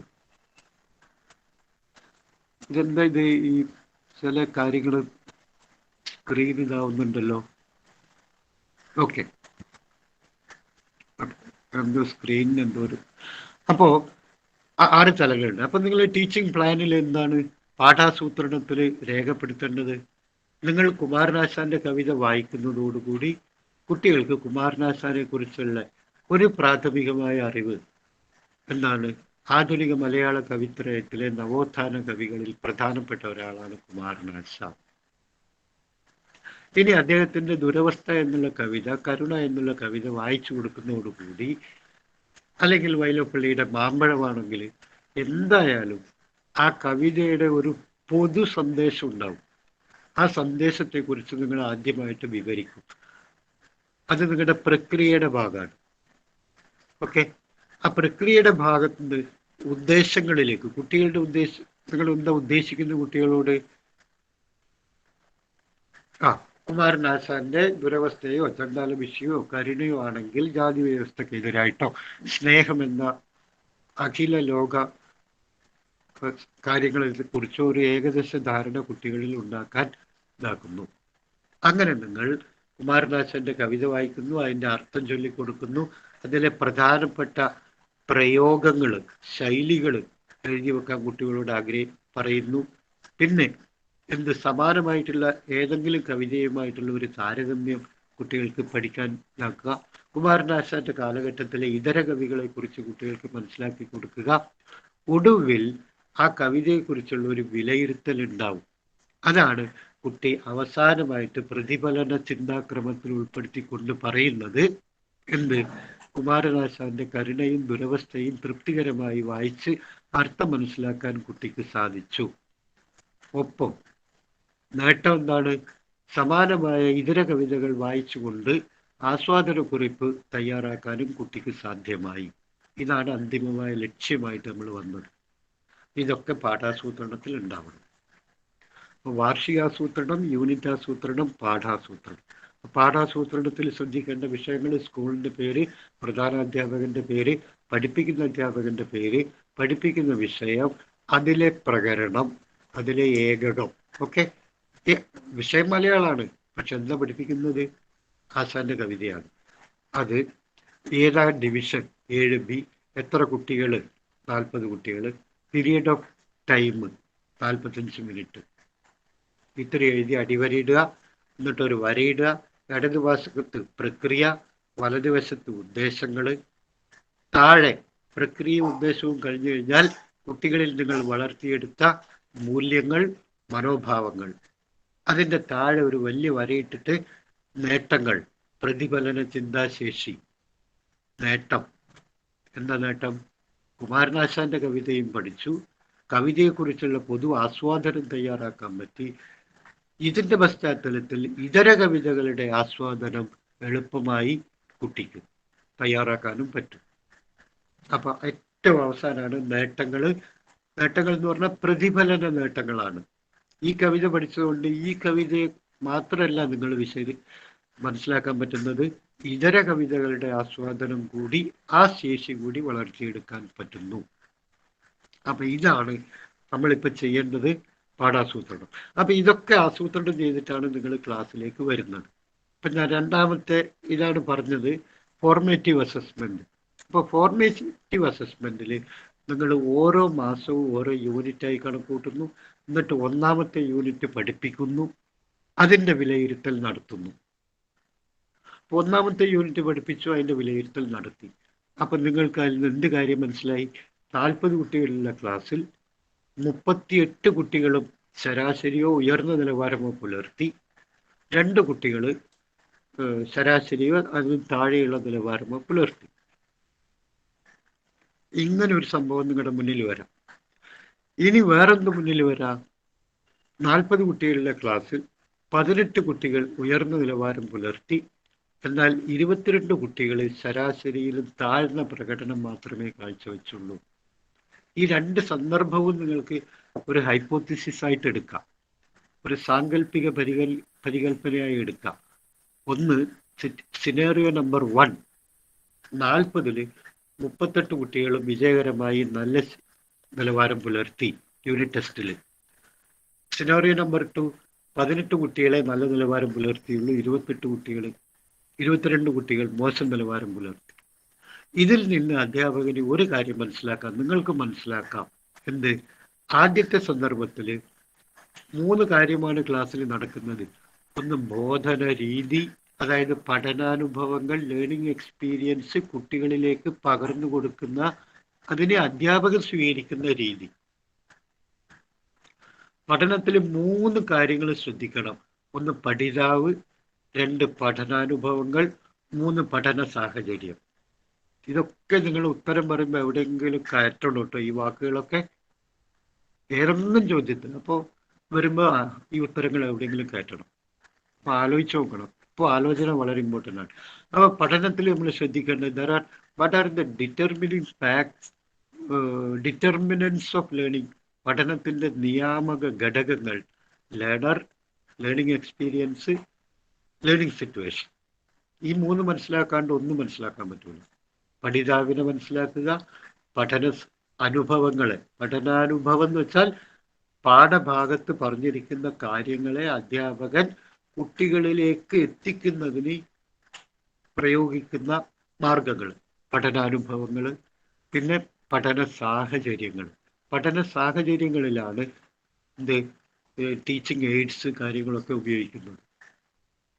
അപ്പം 3 കാര്യങ്ങൾ അദ്ദേഹം ശ്രദ്ധിക്കണം. ഈ 3 വേറെ 3 നമുക്ക് കൺവേർട്ട് ചെയ്യാം. അതാണ്: 1, ബോധന രീതി; 2, ബോധന തന്ത്രം; 3, ബോധന ഉപകരണം. ബോധന എന്ന് എഴുതിയിട്ട് ഇങ്ങനെ ഇട്ടിട്ട് രീതി, തന്ത്രം, ഉപകരണം എന്നെഴുതാം. ബോധനം എന്ന് പറഞ്ഞാൽ ഇൻസ്ട്രക്ഷൻ. ബോധന: എ, രീതികൾ; ബി, തന്ത്രങ്ങൾ; സി, ഉപകരണങ്ങൾ. Instructional methods, instructional techniques, instructional aids. എല്ലാവരും എഴുതാം. Instructional methods, instructional techniques, instructional aids, ബോധന രീതികൾ, ബോധന തന്ത്രങ്ങൾ അല്ലെങ്കിൽ സങ്കേതങ്ങൾ, പിന്നെ ബോധന ഉപകരണങ്ങൾ, ടീച്ചിങ് എയ്ഡ്സ് എന്ന് സിമ്പിളായിട്ട് പറയാം. ബോധനോപകരണങ്ങൾ, teaching aids, audio visual aids, അല്ലെങ്കിൽ ഡിജിറ്റൽ എയ്ഡ്സ്, അല്ലെങ്കിൽ മൾട്ടിമീഡിയ എയ്ഡ്സ്, അല്ലെങ്കിൽ ICT എയ്ഡ്സ്. അപ്പോൾ എയ്ഡ്സ് എന്ന് പറയുന്നത് ബോധനോപകരണങ്ങൾ പലതരത്തിലുണ്ട്, ഒക്കെ പിന്നീട് പറയാം. അപ്പോൾ ഒന്നാമത്തെ ക്ലാസ് നിങ്ങൾക്ക് മനസ്സിലായി, എല്ലാ കുട്ടികളും മികച്ച പ്രകടനം നടത്തിയപ്പോൾ യൂണിറ്റ് നമ്പർ 1 എന്ന് കാര്യം മനസ്സിലായി. എന്ത്? പഠിപ്പിക്കുന്ന വിഷയങ്ങൾ കുട്ടികളിലേക്ക് നേരിട്ട് കടന്നു ചെന്നു എന്ന് വെച്ചാൽ വിഷയത്തിൻ്റെ കാഠിന്യ നിലവാരം മോഡറേറ്റ് ആണ്. ഓക്കെ, കുട്ടികൾക്ക് ഗ്രഹിക്കാൻ പാകത്തിലുള്ളതാണ്, കുട്ടികളുടെ മുന്നറിവുമായി ബന്ധപ്പെടുത്താൻ സാധിച്ചു, കുട്ടികളുടെ ശേഷി നിലവാരത്തിന് തുല്യമായ പാഠനിലവാരം ആയിരുന്നു. ആശയവിനിമയത്തിൽ തകരാറുകളൊന്നും സംഭവിച്ചിട്ടില്ല. ബോധന രീതിയുടെയോ ബോധന തന്ത്രങ്ങളുടെയോ പ്രയോഗം തെറ്റായിരുന്നില്ല. ആവശ്യമായ പഠനോപകരണങ്ങൾ, ടീച്ചിങ് എയ്ഡ്സ് അഥവാ ഇൻസ്ട്രക്ഷണൽ എയ്ഡ്സ് ഉപയോഗിച്ചതിലും പാളിച്ചകളൊന്നും ഉണ്ടായിരുന്നില്ല. അതായത് ഒന്നാമത്തെ യൂണിറ്റിൻ്റെ വിനിമയം ശരിയായിരുന്നു. ഇതല്ലേ സിനോറിയ നമ്പർ 1 വ്യക്താക്കുന്നത്? യെസ്. ഇനി സിനോറിയ നമ്പർ 2 എടുത്തു നോക്കൂ. അതായത് 40 കുട്ടികളിൽ 18 കുട്ടികൾക്ക് നല്ല നിലവാരം പുലർത്താൻ പറ്റിയുള്ളൂ, 22 കുട്ടികളും ശരാശരി താഴെ. ഇതിൽ നിന്ന് നിങ്ങൾ എന്ത് അനുമാനിക്കും? പലതും അനുമാനിക്കാം. അതായത് ഒന്നുകിൽ വിഷയത്തിൻ്റെ കാഠിന്യ നിലവാരം കൂടുതലാണ്, അതായത് difficulty level of the lesson is something above than the average IQ level of the students, അല്ലേ? അങ്ങനെ വേണമെങ്കിൽ മനസ്സിലാക്കാം. 2, അധ്യാപകന്റെ പഠന ബോധന രീതിയിൽ എന്തോ പാളിച്ചുണ്ടായി എന്നും കരുതാം. അതല്ലെങ്കിൽ ബോധന തന്ത്രങ്ങൾ ശരിയായി ഉപയോഗിക്കാൻ അധ്യാപകന് സാധിച്ചിട്ടില്ല എന്നും പറയുന്നു. ഇനി അതല്ലെങ്കിൽ പഠനോപകരണങ്ങളുടെ ഇതിലെന്തോ തകരാറുണ്ടായിട്ടുണ്ട് യൂസ് ചെയ്തതിൽ. അതല്ലെങ്കിൽ ആശയവിനിമയ ശേഷിയിൽ എന്തോ പോരായ്മയുണ്ട് അധ്യാപകന്. അല്ലെങ്കിൽ അധ്യാപകന് വിഷയത്തിലുള്ള ഗ്രാഹ്യം, സബ്ജക്റ്റ് നോളജ് തൃപ്തികരമല്ലായിരുന്നു എന്നൊക്കെ നമുക്ക് മനസ്സിലാക്കാം. ഇനി ഇതിൽ ഏതാണ് എന്ന് മനസ്സിലാക്കണമെങ്കിൽ നമുക്ക് മറ്റൊരു ഡിവിഷൻ്റെ, ഇപ്പോൾ 5A ഇത് സംഭവിച്ചത്, അങ്ങനെയാണെങ്കിൽ 5Bയിലെ പ്രകടനം കൂടി ഇത് വിലയിരുത്തണം. നിങ്ങളൊരു പ്രധാന അധ്യാപകരാണ്, നിങ്ങളൊരു പ്രിൻസിപ്പലാണ്, ഹയർ സെക്കൻഡറിയിലാണെങ്കിൽ പ്രിൻസിപ്പൽ, LP UPയിലാണെങ്കിൽ പ്രധാന അധ്യാപകൻ. If you are the head master, നിങ്ങൾ അതിനെങ്ങനെ പരിഹരിക്കും? ഒരു ഹെഡ് മാസ്റ്റർ എന്ന് പറഞ്ഞാൽ അധ്യാപകനുമാണ്, ഭരണകർത്താവുമാണ്. അപ്പം ഈ പ്രശ്നം നിങ്ങൾക്ക് കണ്ടില്ല എന്നടിക്കാൻ പറ്റില്ല. ഒന്നാം യൂണിറ്റിൻ്റെ വിനിമയത്തിന് ശേഷം മറ്റൊരു ക്ലാസ്സിലുണ്ടായ ഇത്. അപ്പം നിങ്ങൾ 5ാം ക്ലാസ് Aയിലാണ് ഇങ്ങനെ സംഭവിച്ചിട്ടുണ്ടെങ്കിൽ 5Bയിലെയും Cയിലെയും Dയിലെയും ഉദാഹരണങ്ങൾ എടുക്കും. അപ്പം 5Bയിലും കുട്ടികൾ നല്ല നിലവാരം പുലർത്തി, 5Cയിലും പുലർത്തി, 5Dയിലും പുലർത്തി. പക്ഷെ 5Aയിൽ മാത്രം 18 കുട്ടികൾ നല്ല നിലവാരം, 22 കുട്ടികൾ മോശം നിലവാരമാണെങ്കിൽ അതിൽ നിന്ന് നമുക്ക് ഒരു കാര്യം മനസ്സിലാക്കാം: പാഠഭാഗത്തിൻ്റെ ഡിഫിക്കൽട്ടി ലെവൽ കുഴപ്പമൊന്നുമില്ല, കുട്ടികൾക്ക് ഗ്രഹിക്കാവുന്നതേ ഉള്ളൂ. അതുകൊണ്ടാണ് 5Bയിലും Cയിലും Dയിലും കുട്ടികൾ നല്ല നിലവാരം പുലർത്തിയത്. പക്ഷേ Aയിൽ മാത്രം 18 കുട്ടികളെ പുലർത്തിയുള്ളൂ, 22 കുട്ടികൾ ബാക്ക്വേർഡ് ആണെങ്കിൽ ഇറ്റ് മീൻസ് അധ്യാപകനുമായി ബന്ധപ്പെട്ട എന്തോ പ്രോബ്ലമാണ്. ഒന്നുകിൽ അധ്യാപകന്റെ ബോധന രീതി തെറ്റായതുകൊണ്ടാവാം, ഫലപ്രദമല്ലാത്തതുകൊണ്ടാവാം, ബോധന സങ്കേതങ്ങൾ ശരിയാവണ്ണം പ്രയോഗിക്കാൻ അധ്യാപകന് കഴിവില്ലാത്തതുകൊണ്ടാവാം, ബോധനോപകരണങ്ങളുടെ പ്രാക്ടിക്കലായിട്ടുള്ള ഡിസ്പ്ലേ നടത്താൻ പറ്റാത്തത് കൊണ്ടാവാം, വിഷയഗ്രാഹ്യമില്ലാത്തത് കൊണ്ടാവാം, അതല്ലെങ്കിൽ സബ്ജക്ട് നോളജ് ഇല്ലാത്തത് കൊണ്ട്, അതേപോലെ ആശയവിനിമയ ശേഷി ഇല്ലാത്തത് കൊണ്ട്, കമ്മ്യൂണിക്കേഷൻ സ്കിൽ ഇല്ലാത്തതുകൊണ്ടാണ് എന്നൊക്കെ നിങ്ങൾക്ക് മനസ്സിലാവാം. അതെപ്പോഴേ മനസ്സിലാവൂ? 5Bയിലും Cയിലും Dയിലും എന്താണെന്ന് നോക്കിയാലേ മനസ്സിലാവും. അപ്പോൾ ഒന്നാം യൂണിറ്റിന്റെ വിനിമയത്തിന് ശേഷമുള്ള പോരായ്മ നമുക്ക് മനസ്സിലായി. ഇനി ഇത് എന്ത് ചെയ്യുക?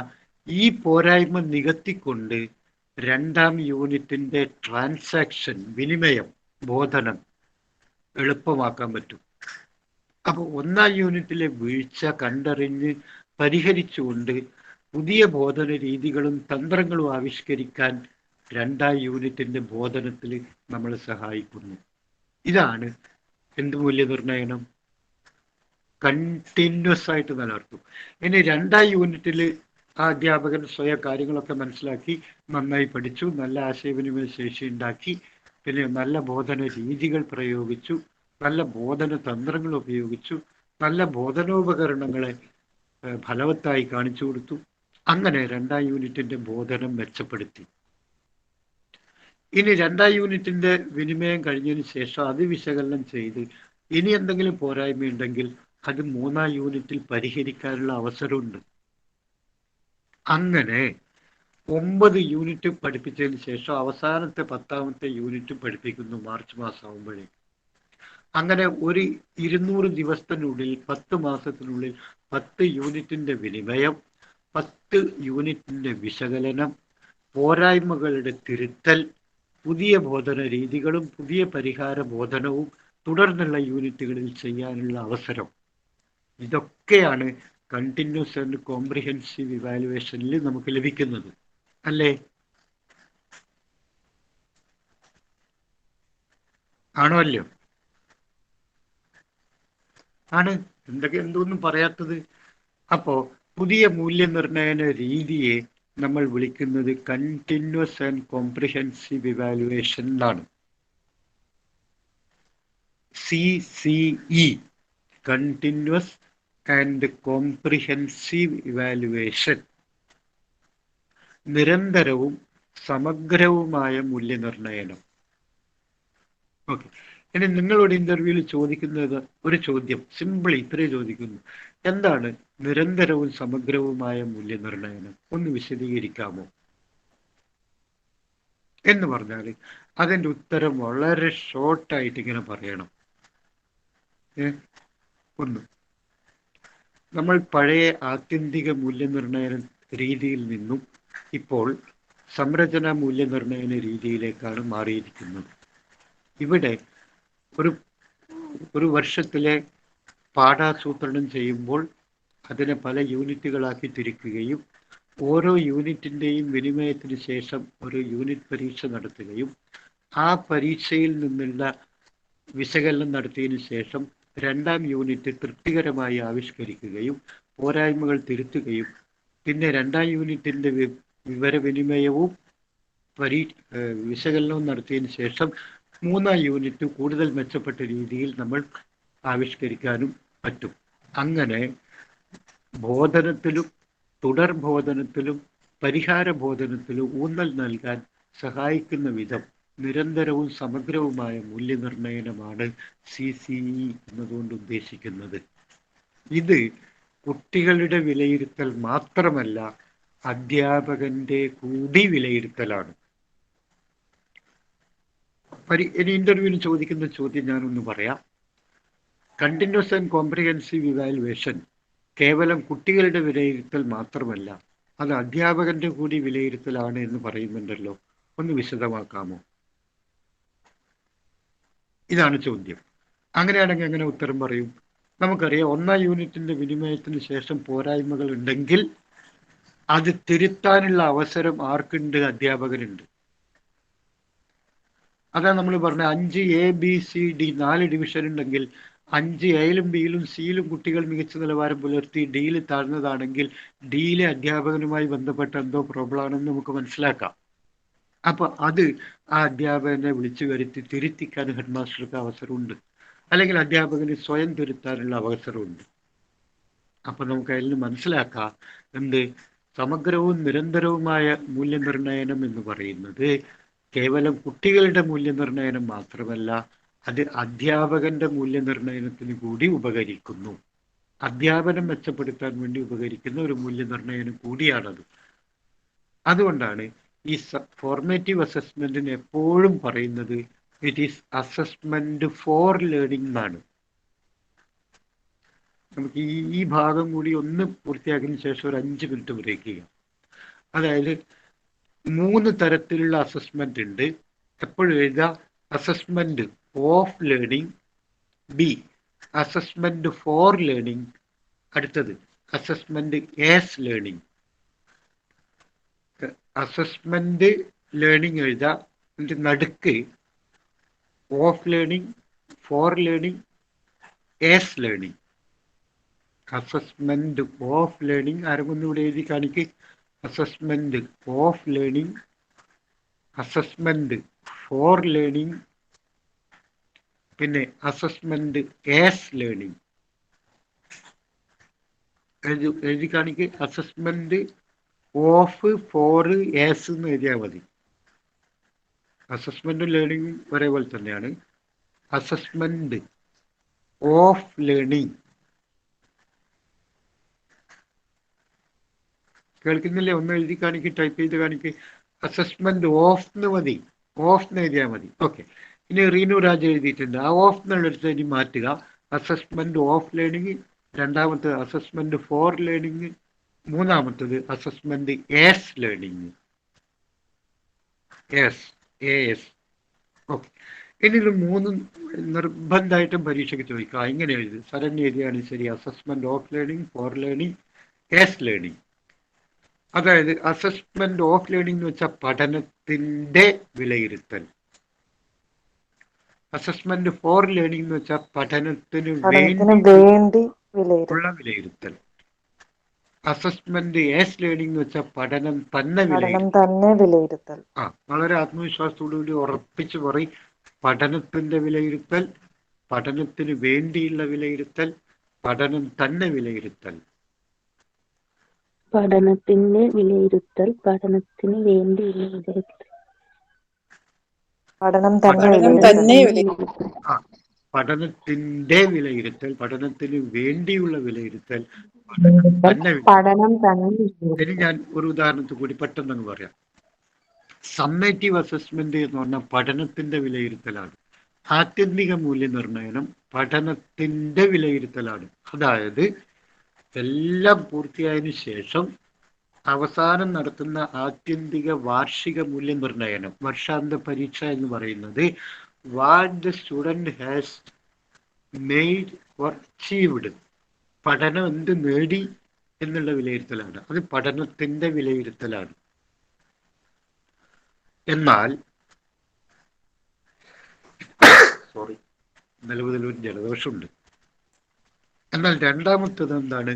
നിരന്തരം നടത്തുന്ന വിലയിരുത്തൽ പഠനത്തിന് വേണ്ടിയുള്ള വിലയിരുത്തലാണ്. അതായത് 1ാം യൂണിറ്റിന്റെ വിലയിരുത്തൽ എന്തിനു വേണ്ടിയുള്ളതാണ്? 2ാം യൂണിറ്റിന്റെ മെച്ചപ്പെട്ട ബോധനത്തിന് വേണ്ടിയിട്ടാണ് 1ാം യൂണിറ്റ് വിലയിരുത്തുന്നത്. ഇനി 2ാം യൂണിറ്റിന്റെ വിലയിരുത്തൽ എന്തിനു സഹായിക്കുന്നു? 3ാം യൂണിറ്റിന്റെ മെച്ചപ്പെട്ട ബോധനത്തിനും പരിഹാര ബോധനത്തിനും വേണ്ടി ഉപയോഗിക്കാം. 3ാം യൂണിറ്റിന്റെ വിലയിരുത്തൽ 4ാം യൂണിറ്റിന്റെ മെച്ചപ്പെട്ട ബോധനത്തെ സഹായിക്കുന്നു. ഇങ്ങനെ സഹായിച്ച് പോകുന്നു. അപ്പൊ അത് പഠനത്തിന് വേണ്ടിയുള്ള വിലയിരുത്തലാണ്. So every assessment we are doing is for the better conduct of the next unit. പഠനത്തിന് വേണ്ടിയുള്ള വിലയിരുത്തലാണ്. ഓക്കെ. പിന്നെ അടുത്തത് പഠനം തന്നെ വിലയിരുത്തൽ. അത് കുറെ കൂടെ ഒരു ഹയർ സ്റ്റേജാണ്. ലളിതമായ ഉദാഹരണം പറയാം. ഒരു കുട്ടികളെ വെച്ച് നിങ്ങൾ ഒരു പ്രശ്ന പരിഹരണ രീതി അല്ലെങ്കിൽ ഒരു പ്രോജക്റ്റ് മെത്തേഡ് നിങ്ങളുടെ ക്ലാസ്സിലെ 40 കുട്ടികളിൽ 5 കുട്ടികളെ ഒരു ഗ്രൂപ്പായി തിരിച്ചിട്ട് ആ 5 കുട്ടികളോട് ഒരു പ്രോജക്റ്റ് നിർമ്മിക്കാൻ ആവശ്യപ്പെടുന്നു. അധ്യാപകൻ പ്രോജക്റ്റിന്റെ നിർദ്ദേശങ്ങളും കാര്യങ്ങളൊക്കെ പൊതുവെ പറഞ്ഞു കൊടുത്ത് അധ്യാപകൻ പിന്മാറുന്നു. ഇതാണ് പ്രോജക്റ്റ് രീതിയുടെ ഒരു പ്രത്യേകത. എപ്പോഴും നിങ്ങൾ മനസ്സിലാക്കണം, പ്രോജക്റ്റ് രീതി ആരാ? പ്രോജക്റ്റ് രീതിയുടെ ഉപജ്ഞാതാവ് സുചിത്ര, അർച്ചന, ആതിര പറയും. കിൽപാട്രിക്. Very good. കിൽപാട്രിക് ഉണ്ട്, സ്റ്റീവൻസൺ ഉണ്ട്. ഉപജ്ഞാതാവ് കിൽപാട്രിക് ആണ്. പിന്നെ സ്റ്റീവൻസൺ ഉണ്ട്, പിന്നെ ഇതിനെക്കുറിച്ച് ഏറ്റവും നന്നായി പഠിച്ച ജോൺ ഡ്യൂയി ആണ്. JOHNDEWEY, John Dewey. കേട്ടിട്ടില്ലേ ജോൺ ഡ്യൂയിനെ? റൈറ്റ്. ഒരു അമേരിക്കൻ തത്വചിന്തകനാണ് അദ്ദേഹം. കുറേ കൂടി അദ്ദേഹം പറയുന്നത് പ്രോജക്റ്റ് എന്ന് പറഞ്ഞു കഴിഞ്ഞാൽ അനുഭവിച്ച് പഠിക്കലാണ്. എന്നിട്ട് അതിനെ വിശദീകരിക്കുമ്പോൾ അദ്ദേഹം പറയുന്നു പ്രോജക്റ്റ് അനുഭവിച്ച് പഠിക്കലല്ല, യഥാർത്ഥത്തിൽ അതിലുപരിയാണ് ജീവിച്ച് പഠിക്കലാണ്. അങ്ങനെ നോക്കിക്കഴിഞ്ഞാൽ പ്രോജക്റ്റ് എന്ന് പറയുന്നത് ജീവിതം തന്നെ പഠനമാണ്. ഇങ്ങനെയൊക്കെയാണ് അദ്ദേഹം പറയുന്നത്. ഹൈലി ഫിലോസഫിക്കലാണ് ജോൺ ഡി. അദ്ദേഹം പറയുന്നത് നമുക്ക് പെട്ടെന്ന് മനസ്സിലാവില്ല. ഇത്രയും പറഞ്ഞാൽ മതി. പ്രോജക്റ്റ് രീതി എന്ന് പറയുന്നത് അനുഭവിച്ച് പഠിക്കലാണ്. ഒരർത്ഥത്തിൽ അത് ജീവിച്ച് പഠിക്കലാണ്. എന്നാൽ അതിനേക്കാൾ വലിയൊരർത്ഥത്തിൽ അത് ജീവിതം തന്നെയാണ്. ഇത് അദ്ദേഹത്തിൻ്റെ വരിയാണ്. അപ്പം നിങ്ങളത് കേട്ടാൽ മതി എങ്ങനെ ചിന്തിക്കുന്നു പലരും എന്നുള്ളത്. അപ്പോൾ ഒരു പ്രോജക്റ്റ് രീതിയിൽ പരീക്ഷയ്ക്ക് വേണമെങ്കിൽ ചോദിക്കാം ഇൻ്റർവ്യൂവിൽ, പ്രോജക്റ്റ് രീതിയുടെ മെച്ചങ്ങൾ എന്താണ്, ന്യൂനതകൾ എന്താണ്, ഇങ്ങനെയും ചോദിക്കാം. അപ്പോൾ ഞാൻ പ്രോജക്റ്റ് രീതിയെക്കുറിച്ച് പറയാം. അധ്യാപകൻ എന്താ ചെയ്യുന്നത്? കുട്ടിയോട് ഒരു പ്രോജക്റ്റ് ഉണ്ടാക്കാൻ ആവശ്യപ്പെടുന്നു. ഒരു ഗ്രൂപ്പിനോട്, ക്ലാസ്സിൽ 40 കുട്ടികൾ, 5 കുട്ടികളുടെ ഒരു ഗ്രൂപ്പ്. നിർദ്ദേശം എന്താണ്? ചന്ദ്രയാൻ, ഇന്ത്യ വിക്ഷേപിച്ച ചന്ദ്രയാൻ ഉപഗ്രഹത്തിന്റെ ഒരു ചെറിയ രൂപം തയ്യാറാക്കുക എന്നാണ് പ്രോജക്റ്റ്. ഇതിനെക്കുറിച്ചുള്ള ലഘു വിവരണം നൽകിയതിനു ശേഷം അധ്യാപകൻ മാറും. പിന്നെ കുട്ടികൾ പരസ്പരം ആലോചിക്കും എങ്ങനെയാണ്, എന്തൊക്കെയാണ് ചെയ്യേണ്ടത്. ചന്ദ്രയാനിന് ഇത്ര ഭാഗങ്ങളുണ്ട്, റോക്കറ്റ് ഉണ്ട്, പ്രൊപ്പല്ലർ ഉണ്ട്, എഞ്ചിനുണ്ട്, ഇന്ധനം നടക്കുന്ന സ്ഥലമുണ്ട്, അതിൻ്റെ ഉള്ളിൽ സാറ്റലൈറ്റ് ഉണ്ട്. അപ്പോൾ ഈ 5 കുട്ടികളും ഇതെങ്ങനെ ഉണ്ടാക്കും എന്ന് പരസ്പരം ആലോചിക്കുകയും പ്രവർത്തിക്കുകയും ചെയ്യും. പ്രവർത്തനം നടത്തുമ്പോഴാണ് തകരാറുകൾ മനസ്സിലാവുക. തകരാറുകൾ മനസ്സിലാവുമ്പോൾ എന്താണ്? അത് സ്വയം പരിഹരിക്കാൻ ശ്രമിക്കുക. അപ്പോൾ ഇവിടെ കുട്ടികൾ എന്താ ചെയ്യുന്നത്? കുട്ടികൾ അവർ ഒരു പ്രവർത്തനത്തിൽ ഏർപ്പെടുകയും ആ പ്രവർത്തനം എന്ന് പറയുന്നത് ഒരു പ്രശ്ന പരിഹരണം ലക്ഷ്യമാക്കിയിട്ടുള്ളതാണ്. അതായത് ചന്ദ്രയാന്റെ ഒരു മിനിയേച്ചർ രൂപം ഉണ്ടാക്കുക എന്നുള്ളതാണ് അന്തിമമായ പ്രോബ്ലം. ആ പ്രോബ്ലം നിങ്ങൾ ഇത് ഉണ്ടാക്കി ഫലവത്താവുമ്പോഴാണ് നിങ്ങൾ പ്രോബ്ലം സോൾവ്ഡ് എന്ന് പറയാം. അപ്പൊ അത് വരുമ്പോൾ പല ശ്രമങ്ങളിൽ ഏർപ്പെടും. അങ്ങനെ ചില ശ്രമങ്ങൾ പരാജയപ്പെട്ടു എന്ന് വരും, ഉദ്ദേശിച്ച ഫലം കിട്ടിയില്ല എന്ന് വരും. അപ്പോൾ പഠനം തന്നെ തുടർ പ്രവർത്തനമായും സ്വയം തിരുത്തലായും മാറും പ്രോജക്റ്റുകളിൽ.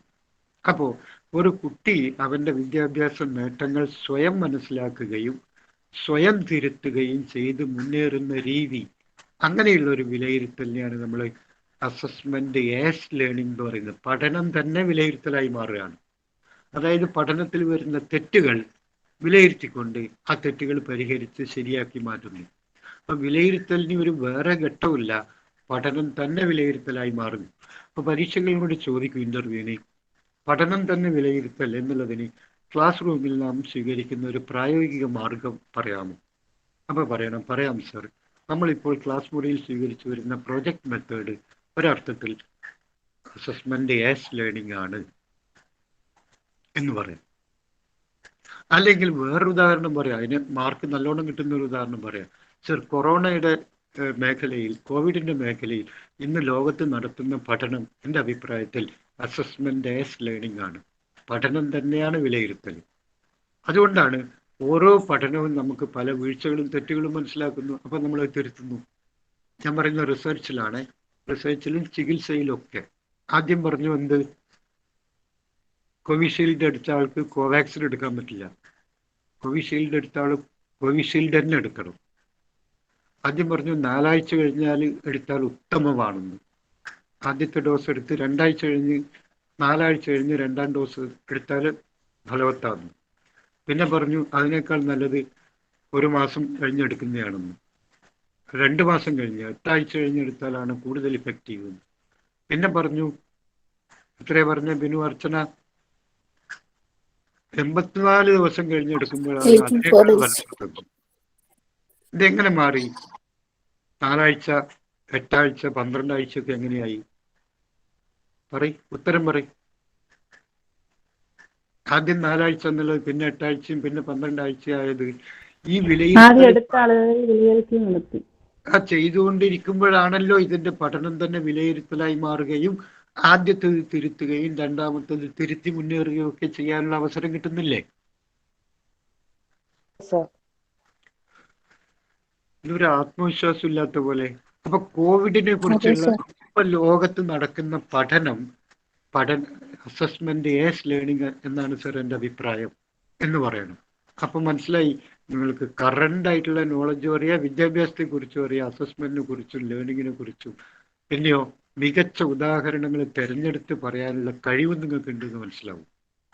പല കുട്ടികളും പറയുന്നത് പഴയ പ്രോജക്റ്റ് രീതിയും പഴയ അസൈൻമെന്റ് മെത്തേഡും ഒക്കെ ആയിരിക്കും. പക്ഷെ നിങ്ങൾ കോവിഡിന്റെ ഉദാഹരണം പറഞ്ഞാൽ ബെറ്ററായി. അപ്പോൾ 3 കാര്യങ്ങളായി. ആ 3 കാര്യങ്ങൾ.